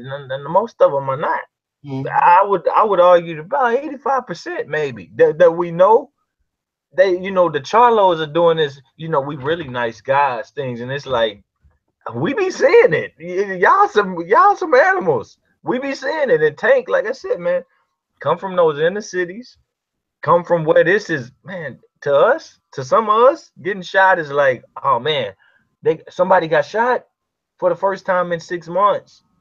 For them, somebody got shot is every 6 days. Sometimes every 6 hours. You know, just depending on where you at. And understand they had beef. They had actual get your damn hands off me, get out my damn face. Beef. And Tank don't give a shit. I mean, he probably waited and said, is he okay? Is he not dead? Okay, he ain't dead. You dumbass. That's his first thing. Oh, he's not dead? You dumbass. That's what he told him. Quick as that. And it's just like it goes back to that point. I'll never not argue this. These fighters ain't us. They not. We can't expect them to be role model. Like, I think Ellie Setback knew what the hell he was doing when he asked the question, and he felt so bad that he had to cut the damn interview. Tank said something, and Ellie just cut out a whole. He took a cut and he brought the video back. I said Tank said some shit right there. Mm-hmm. If he get on Ellie's bad side, you know what I'm saying? That might get released. Tank said some shit in that interview. But anyway, I mean, I see it as that's just who they are. And you can't expect them to be, you know, your congressmen, none of that. They just ain't that. Anyone else would like to opine? Yeah, these fighters, because I had a huge argument with my partner Bernard about the the Shakur Stevens situation with Floyd's daughter, and I was trying to tell him, dog, you don't get it, But For folks who he's don't, part of that. who are not in the know, give that situation. Well, I think basically what it boiled down to was, and she said, "Listen, stop asking me about Shakur Stevens, that that crybaby, that mama's boy crybaby." And that's all she said. And he went all off into calling her a B and a cocksucker. I mean, he just went dumb.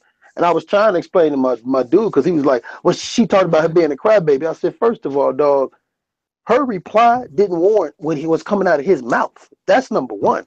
Right. Okay, it didn't warrant coming. And then secondly, she's referring to him crying at the Olympics, which how long ago was that? So if he's still acting some kind of way about something that happened over a year ago, that tells me to his fragile fucking mentality, because I'm quite sure there was a lot of other people that said that same thing to him. And was that his response to them? Then on top of that, you're 20. She's just made 17 years old. You're supposed to ignore something like that because you got more to lose than she do. And this is the same situation here. And I agree with Scorsese. I grew up west side of Chicago. We used to call that motherfucker Beirut, but we was different. We would fight back then with our fists. Now we didn't win. Then cats came back with guns, but at least we fought. But if somebody got shot, whether we liked them, didn't like them, didn't care for him, we was like, dog, is he all right? Man, I hope he's all right, man. Okay. Now maybe 2 days later when we see them, we would say, dog, man, you got to learn how to duck and move and stick and jive or whatever. But that's like after a couple days and we know you good, we see you up and around walking, then we might say something to you because that's how we work. I'm fucking rolling over here. Huh? I'm looking at you got the dive nuggets. Huh? That shit got me laughing. When you say you got to duck and jive and slippers. Yeah, right. You got to duck. No. You know what? Real talk. I got into a severe motorcycle accident where half my leg was gone, and I had this brace with these pins on it, right? And everybody in the neighborhood heard about it. Even dudes that didn't like me heard about it, and it was like when they saw me walking around, they was like, first thing they said was, "Bo, you all right?" I said, "Yeah, I'm good." They said, "Yeah, man. Well, I'm glad you're good. Well, look on the bright side, man. You can do," because I was in the box and lifting weights. They said, "Look on the bright side. At least now you got something you can do pull-ups on." And I was like, "All right, cool," because that's what we did. We joked, They made fun of me. You know what I'm saying? They called me the one-legged crip, and that's what they did. So, but these kids, they're different. They don't care. They don't give a shit. If they want to vent, they don't think about consequences. They just feel like, man, I just want to vent. Or see, that's what you get. See, that's what you get. That's what you get for saying something about me. That's what you get. And that's their mentality. They don't have to think about the consequences. Well, I would argue you're right to a large degree, but I would argue it's not just among quote unquote millennials. Let's just put it out there. We got a certain dude in the White House who loved to pop off at the mouth on Twitter and don't think about the ramifications at all of what he said. So I just think that's just a coarsening of the society at large. Well, it's a lack of impulse control, and that is not restricted to any group, any demographic, any age, any station in life. When people speak first and think later, and you know what? That's the human condition, especially when they're emotional. I mean, my goodness, look at the mooch. Well, hello. Oh God! Did you have to mention the mooch? Oh my God! Here's the silver lining in my world about the mooch. It just proves, don't try this if you're not a professional. Okay, some of us are professionals at dealing with the news media, and some of us clearly are not. So, unless you're well trained, you shouldn't be getting out there. And Not that easy, buddy. First of all, let's just say this. The White House communications director is somebody that is heard of and not seen normally, because his work is in the trenches. Well, and this guy decided to be up front, knowing full well, besides what he said about Steve Bannon.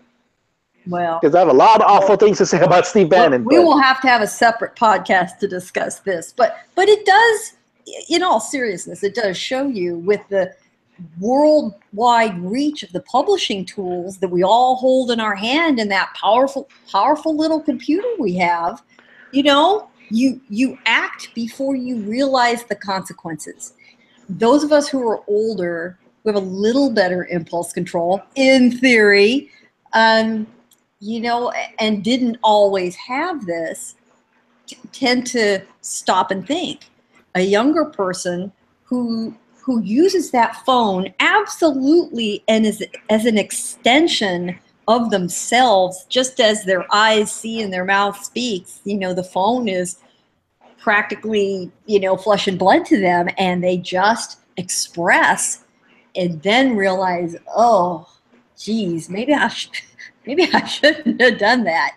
And it's a good lesson for everybody to learn. It's not fatal for him. I mean, there's been far worse, as we've seen.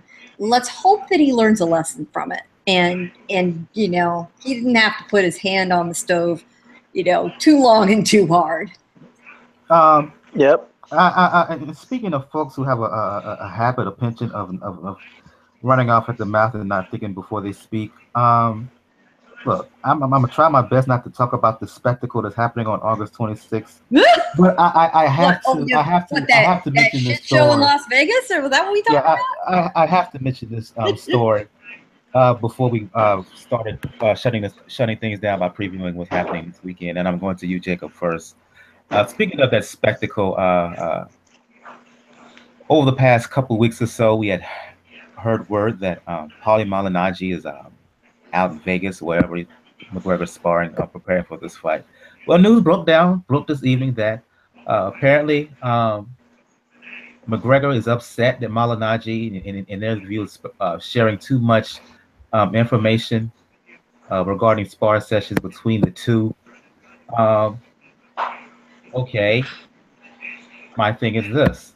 I have no sympathy for Paulie Malignaggi. Not one bit. Why? Because he sold out. He's the same dude who months prior to this fight, before this fight was announced, before the tour and all that, he was one of the main boxing, quote unquote, boxing folks on social media,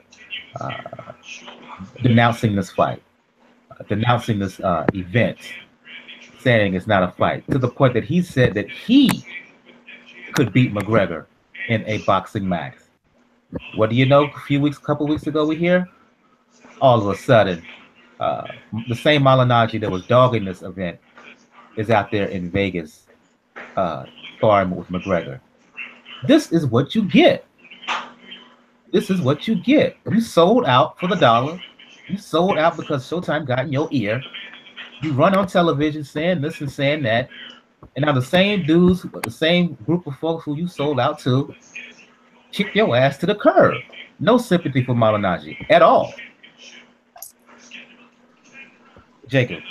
Well, I'll keep it short because I said this from the beginning. This is a circus. I don't really want to speak too much on it. I'm giving it more publicity than it deserves. But I agree with you 100%. I think we were talking before the show started that, to me, he's kind of a traitor. He made his bones doing boxing, and then he goes and, to this spectacle and goes and trains a guy, and, you play with fire, you get burned, man. Like he don't know these people from nobody, so, it shows the kind of people they are, it shows what kind of person he is, so that is what it is. Adrien and Scorsese. What's the question? I'm sorry.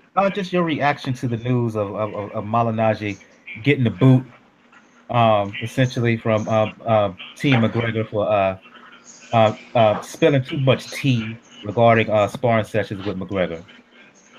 Well, I think he was doing that actually before the video came out, I believe.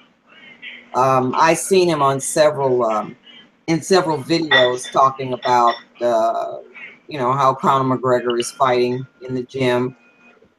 I haven't really been too much into this. I saw the first press conference, and I'm sorry, I'm not into MMA. I'm a boxing fan, And I just don't see how this is going to play out. I don't see how McGregor is going to box and not throw his leg up. Do you understand what I'm trying to say? Yeah. Or kick or something. It seems to me that would be just a natural instinct when you're fighting, because he's been fighting MMA for so long. I don't really care. I don't care about this fight. And as far as Paulie goes, I think the only reason he's in there is maybe because of Showtime. Showtime may have asked him to par with Conor, but I don't know. This is a zoo. It's a circus. It's crazy. It doesn't make any sense to me. I don't. Any reactions to this, Scorsese, or is it like it is what it is? I saw a picture of him on his back. Yeah, I saw that. That shit funny. That should be the embarrassment. He wanted to make his money. He wanted to find out things before everybody else did. He privy to that position, so I'm good with it. But telling Paulie not to talk is like telling strings not to tie. He's gonna do that. So it just is what it is. Everybody in there is kind of fucking stupid. But I do appreciate him, looking at his position, saying, "Hey, I'm in that position to see everything before everybody else." Now he can go place him a nice bet if he wants to, depending on what he knows. So I don't mind. Yeah, like I said, no sympathy for him. And that's what he really did. Just admit to it. That's all I'm saying. Don't pose. Don't pretend. Well, don't go out in public and say one thing when you know all full well that you have an ulterior motive. Well, wasn't there a story that Paulie just put a down payment on a nice car again around this time? I don't know. Which made me automatically think, okay, McGregor paid you to take a dive, but I just maybe spilling the beans a bit too much. Well, Paulie's problem is he's trying to serve two different masters here. I absolutely think this was set up by Showtime, and he's drawing his main paychecks now from Showtime, along with Sky, but primarily from Showtime. The boss wants you to do something, 90% of the time, you're going to do it. But on the other hand, Showtime is encouraging him to get involved on the McGregor side of things. You've got an obligation there to that client, that McGregor becomes his client, secondhand. And now you've got a conflict. Showtime wants to know what the hell's going on in there. McGregor has the right to expect, that what happens in sparring stays in sparring. So, this is a bad situation. Paulie is going to get in trouble with someone at some point or the other. So the person that he's probably likely to get in trouble with is the person he's not going to have a relationship with after this whole shit show is over. And that's McGregor. Yeah, I was just going to say, Gail beat me to it. The problem is Paulie is violating the number one rule in boxing. You never spill what happens in sparring. You never spill that, and he's violating that rule. And then like what Gail is saying, even though Paulie sold out, we still have to remember. Listen, whether we like it or not, he sold out. But and it's fucked up. I personally, with the shit he was talking, I'm like, dog, are you seriously? You gonna do this? So they must be paying him awfully well. But like to Gail's point, you can piss off Conor because when this is over, guess what? You ain't got to deal with him no more. But you don't want to piss off Showtime because they paying you. Money always talks. Money always talks. We all know that. Well, we all know. Yeah. Well, if we're talking about that cardinal rule, wouldn't it be wise to say that because this is a circus, this is not really a boxing event? That Paulie doesn't feel like the cardinal rules don't apply. That's the first thing. You should be a lawyer. You should be a lawyer, man. Boy, you like the cardinal rule? What rule? That doesn't apply in this case. Right. Yeah, it's just the whole thing's ridiculous. Let the boys squabble. Let the children squabble. I can understand if you're talking Errol Spence and Adrien Broner because Spence has never disclosed what truly happened in that sparring session. Even though, let's face it, we all know Spence beat Broner's ass. 30 years later, 30 plus years later, Pernell Whitaker has never disclosed the sparring session he had with Camacho in '83 when Whitaker, as an amateur, gave Camacho, who was, I think, either a world champion or get ready to become a world champion, he gave him the business. Well, and guys who really want to do sparring, this is on a certain level so farcical, you can't apply those same standards. You can't apply those. No, that's true. It's totally true. Yeah, how is, remember, it took us years to find out what happened between Floyd and Sweet Pea. So, well, and if you want to get work sparring, which, a lot of these guys at different ends of their career really count on the sparring income. At the beginning of their career, they count on it to keep them afloat, to learn. I mean, I'm just saying. At the end of their career, they could still make some money off their skills. And I know this is one of your spectrum. You got to play along and shut the hell up. And I know this is one of your favorite fighters, Bo. Have we ever really gave Aaron Pryor really gave the details of what he did to Leonard? I'm just saying. What you say now? No, he never did. Okay, he now. Did. Okay, he now. Never did that. So, again, normal rules, yeah, but this is just not a normal situation. Let's move on and start to close things out by previewing what's going down this weekend. I'm going right back to you, Bo, and then you can follow up. Gail, Claressa Shields fighting her first world title opportunity this coming Saturday. I believe in Detroit. I can't remember if it's Detroit or Flint. I believe it's in Detroit. Fighting super middleweight champion Nikki Adler. Based on what little video I've seen of Adler, I think Shields should win. But I'm gonna refer to you, Bo, and then Gail, since you've seen more of her. I'm sorry I hadn't done my due diligence fully. Talk about this fight, please.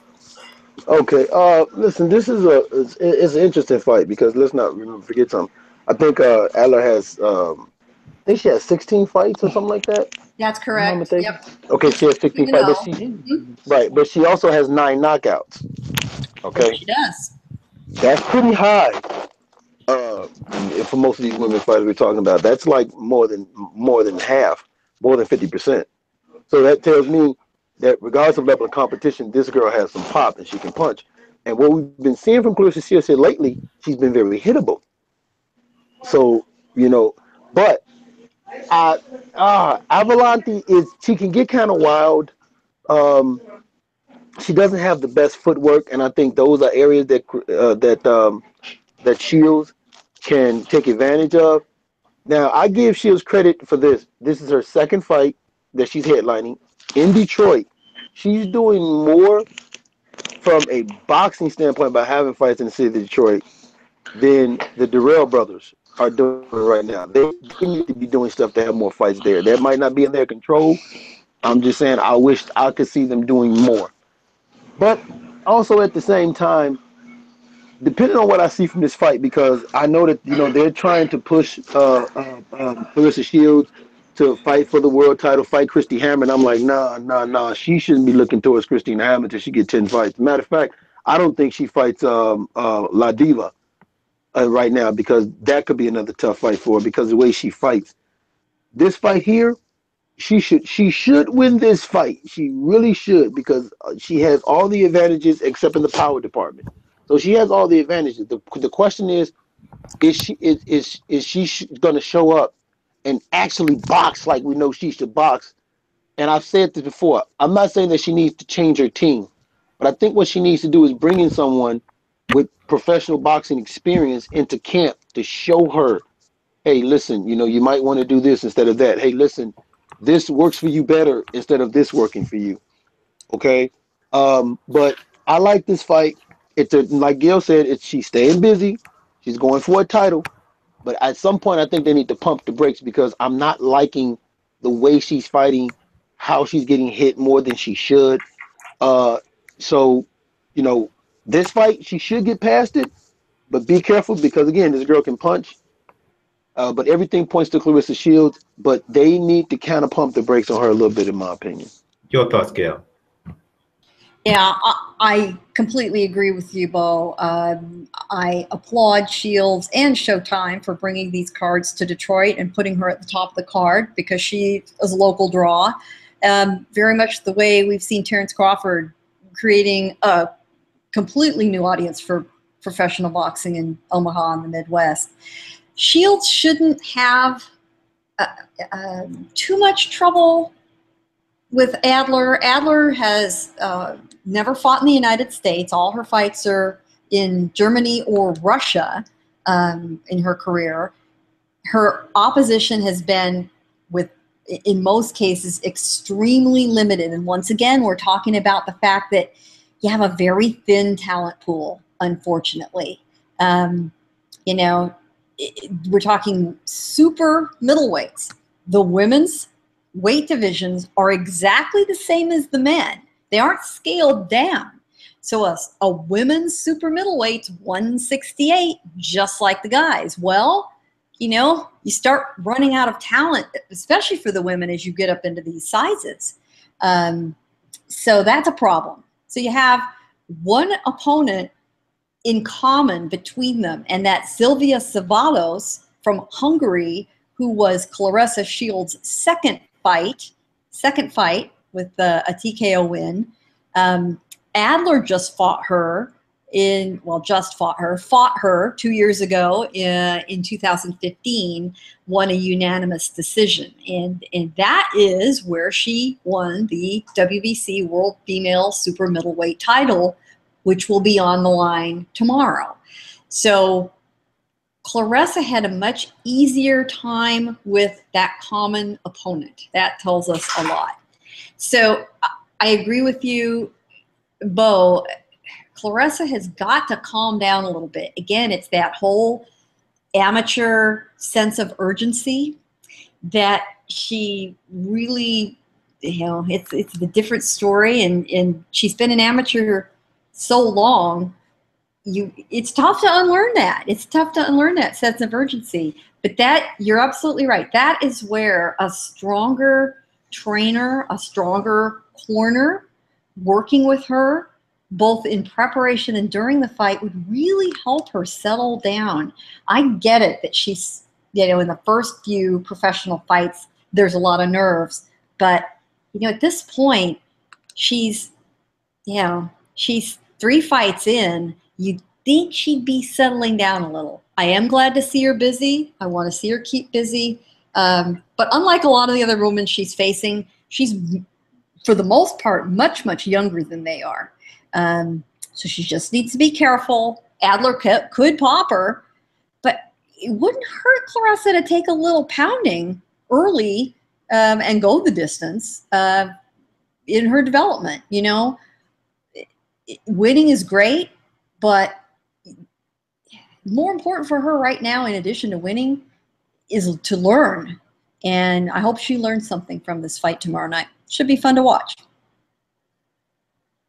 I'll go to you, Adrien and Jacob. Kind of the main fights of the weekend is Vasyl Lomachenko. And I preface this, HBO's pick for pound top fighter in the world. And I want to put emphasis on that. HBO's pick. That means it's everyone else's. He's fighting Miguel Marriaga, who gave WBO featherweight champion Oscar Valdez a really tough fight last time out. But we are talking Loma here. I think he's a whole another level better than Marriaga. So I'll go to you, Adrien, and then you, Jacob. Thoughts on Lomachenko fighting Marriaga on ESPN, I should make note. Oh, okay. It's ESPN. I like Lomachenko. I'm very impressed with. He's fast and extremely accurate, and he moves around that ring. And I'm gonna tell you, I have never seen someone who throws punches from all type of angles. I mean, just sharp, crisp punches. And again, He's fast and extremely accurate. This is a washout for me. Easy work. Easy work. I'll go to you, Jacob. Your thoughts? Yeah, I mean, it's a little disappointing that he's making a guy come up in weight. Even though Marriaga is a tough guy and a good fighter in his own right, and that against Valdez, he gave Valdez all he could handle and then some. For all the greatness that Top Rank and HBO and everybody shines on Lomachenko, I think it's time to get him into some better, bigger fights. I know we talked about the Rigo fight.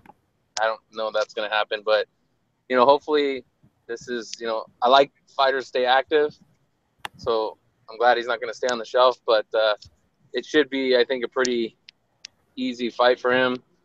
I'm not going to say easy work because Marriaga is a tough guy, but Lomachenko can make ordinary guys or even extraordinary guys look ordinary.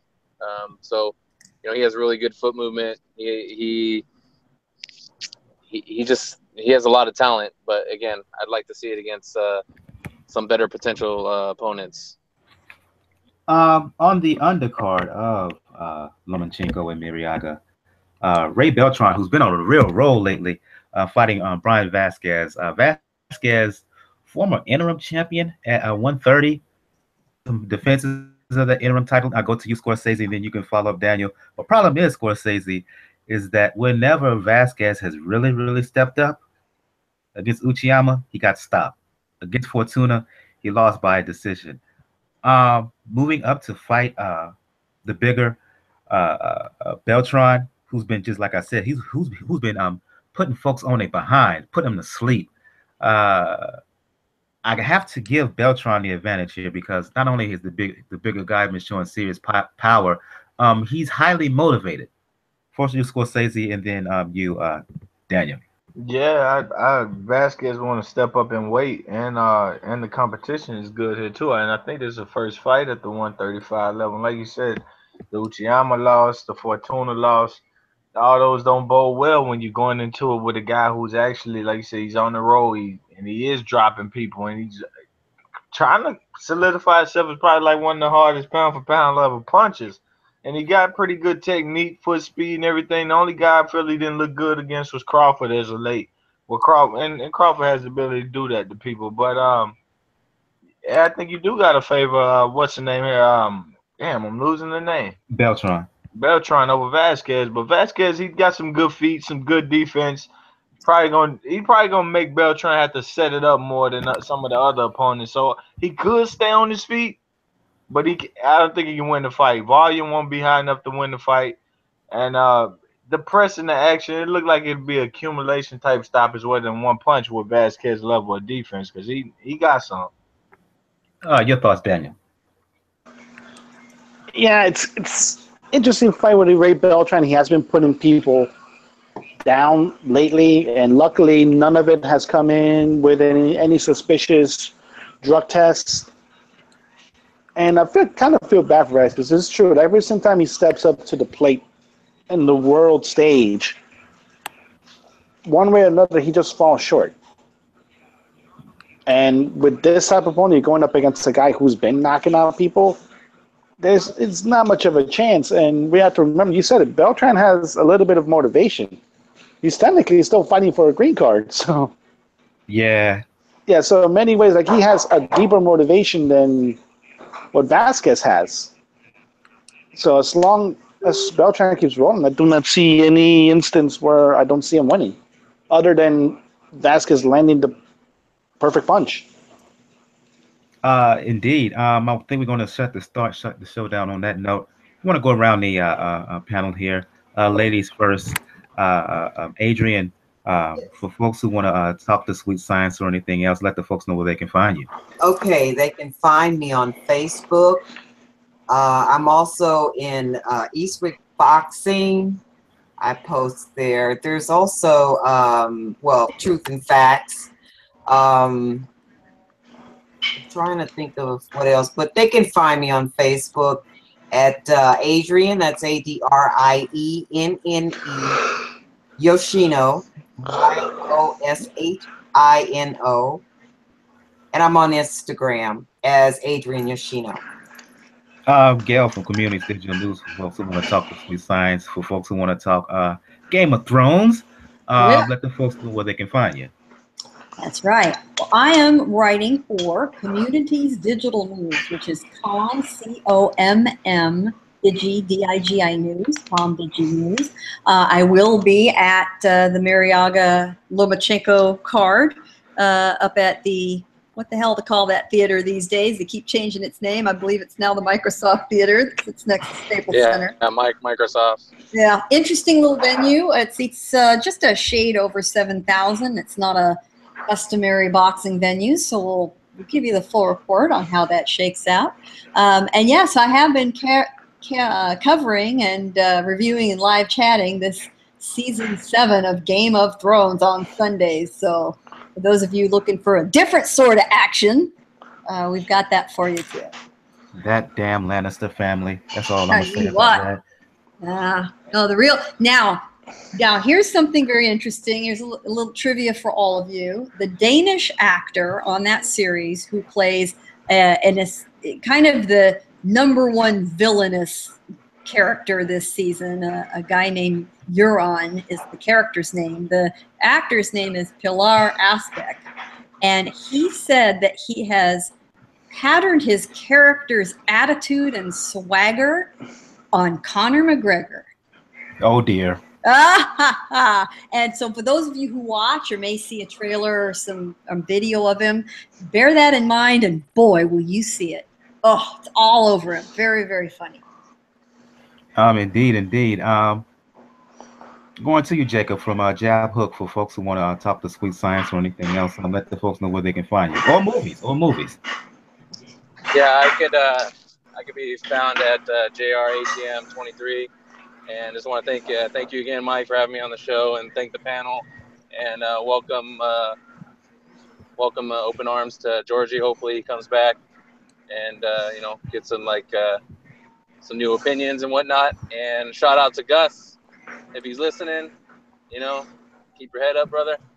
And if you want to talk to me, movies, boxing, those are my two passions, along with my family.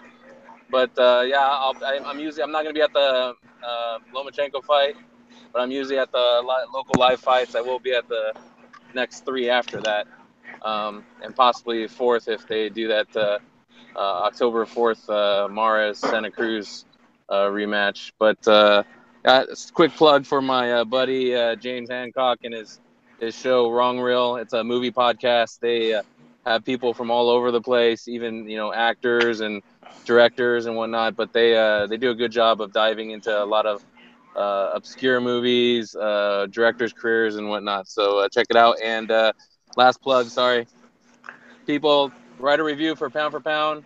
Tell your friends. It's a great show. I wanted to start a podcast on boxing, but I didn't have to because Mike already had such a great one. So I appreciate it. I appreciate it. Thank you so much. Daniel from the Inscriber, for folks who want to talk the Sweet Science, for folks who want to talk the NBA, specifically the Miami Heat, or for folks who want to follow you, go clap back against folks on Twitter. Let the folks know where they can find you.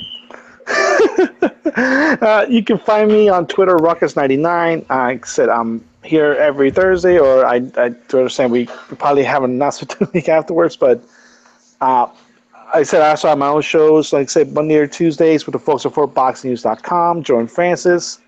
I'm going to put out all the last 3 episodes, along with a return to my own basketball podcast with my good friends in Chicago, Brian Crawford, who writes on the Bulls, Patrick Fenelon, who covers the Timberwolves. We had a good time, but we're definitely going to have to talk about the fights coming up, and little shout out too. Don't forget ESPN 2. We actually have Mauricio Herrera versus Jesus Soto Caras. Yes. Both guys at the crossroads. Yes, very, very, very true. And that is up at Fantasy Springs tomorrow night. Yep. Indeed, you're right about that. Scorsese, for folks who want to talk to Sweet Science or anything else, let the folks know where they can find you. Well, first and foremost, I'm a official Game of Thrones watchers now. All right. I'm going all the way back. I don't know how I did it, but I got interested and I ain't quitting. Nice. I Good said for on you. Twitter. I said on Twitter that the intro is longer than condom sex, and it is. But You know what? You know that is actually officially the longest opening theme in TV history. True. yeah, that's what I meant. The little thing. Also Yeah. true. Yes, that is very, very. I was like, okay, am I gonna get through this? I did it. But yeah, I'll be tweeting about that, tweeting about some boxing at my low place, one word. And my YouTube channel where I'm trying to keep it mainly boxing, some personal stuff if I come around to it, is low place, 2 words, hashtag MLPF. You can catch me at either one. And last but certainly not least, Bo from Truth and Facts About Boxing. For those who are listening on iTunes and SoundCloud, listen to the podcast, iTunes, SoundCloud, Player FM, Stitcher Radio. The opening music that you heard was an exclusive beat from Bo from Truth and Facts. For those who want to talk boxing, talk the adventures of you and your daughter, or even talk music, let the folks know where they can find you. Yeah, man, they can find me at Truth and Facts About Boxing. It's kind of bittersweet. My princess is returning. I miss her so much, but my son is leaving. This is his last week here, so my son is leaving. So my princess is coming back, and my gremlin is leaving. And I have 2 gremlins and 1 princess because my oldest son. And he's really a gremlin because he was the oldest, and we fed him after 9 o'clock, and he got wet, and we had 2 more motherfuckers. But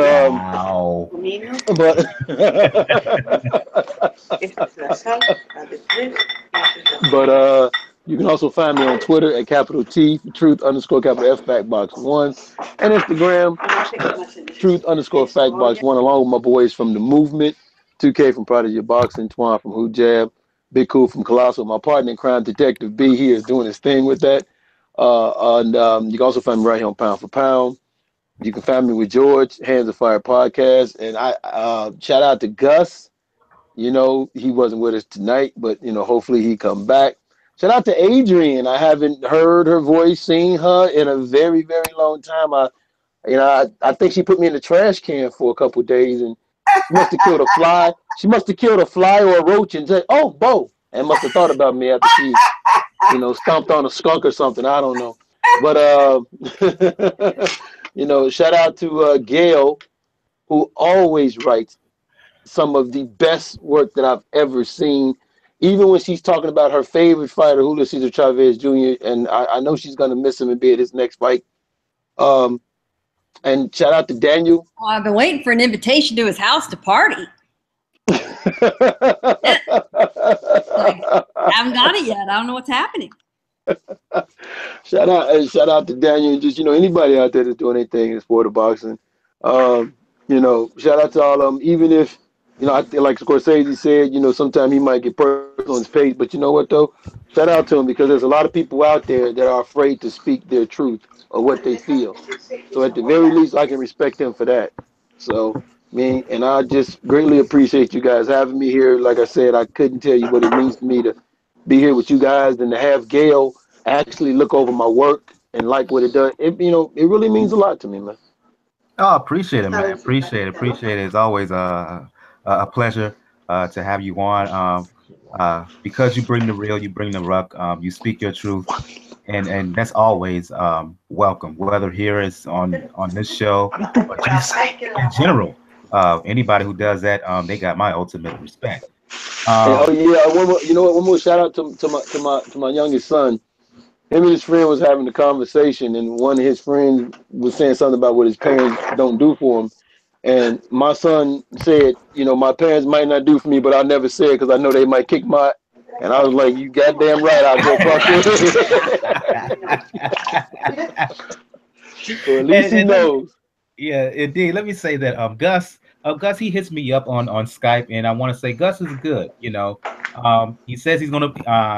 I'm holding him to coming back when we talk Neri Yamanaka, which may be the next time.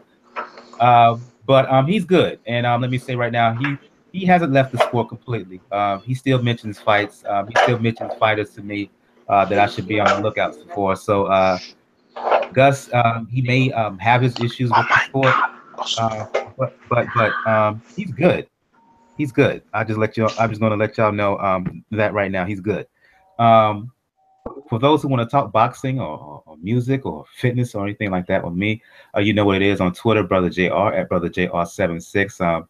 As I said to begin the show, if you want to find out all information regarding Pound for Pound Box Report, the blog page is the place to go. P4P Box Report .wordpress.com. Check the Rattler page for links to the pages and channels on YouTube, Facebook, G+, Tumblr, as well as links to what I listen to Pound for Pound on SoundCloud, iTunes, Stitcher, Player FM, Google Play Music, as well as Mixcloud. On the next episode, I'll have to say here, due to some issues with my work schedule, I may not be on the usual Thursday format. I'll just let folks know when, because again, my work schedule is being totally changed. I'm not happy about it, but it is what it is. But we will be here. I'm going to do my damnedest to make sure Pound for Pound Boxing continues on a weekly basis. So just give a little note about that. But on the next episode, Pound for Pound Boxing Report, we will do a recap of Claressa Shields and her bout against Nikki Adler, of Lomachenko Marriaga, of Beltran and Bryan Vasquez. And I want to do a preview of a fight I'm really looking forward to. Luis Neri versus Yamanaka. Shinsuke Yamanaka versus Luis Neri for the WBC Bantamweight Championship in Tokyo. And I may, because boxing is going to be dry for the next couple of weeks, I may do a preview of Ndongo Crawford. I don't know. Again, it all depends on how my work schedule goes. So yeah, I will be here next week. I'm just not sure completely which day, but that it is what it is. And I want to thank everybody for joining me on the show. I want to thank Adrien. I want to thank Gail from Communities Digital News. I want to thank George of Hands of Fire Boxing. We will have him back on the show, no doubt about it. I want to thank Scorsese. I want to thank Daniel from the Inscriber, Bo from Truth and Facts, Jacob from Jab Hook. This has been episode 178, Pound for Pound Boxing Report. I am your host, Michael. We will see you guys next time. Everybody have a good evening. Good night. Good night. Good night, everybody. Good night, folks.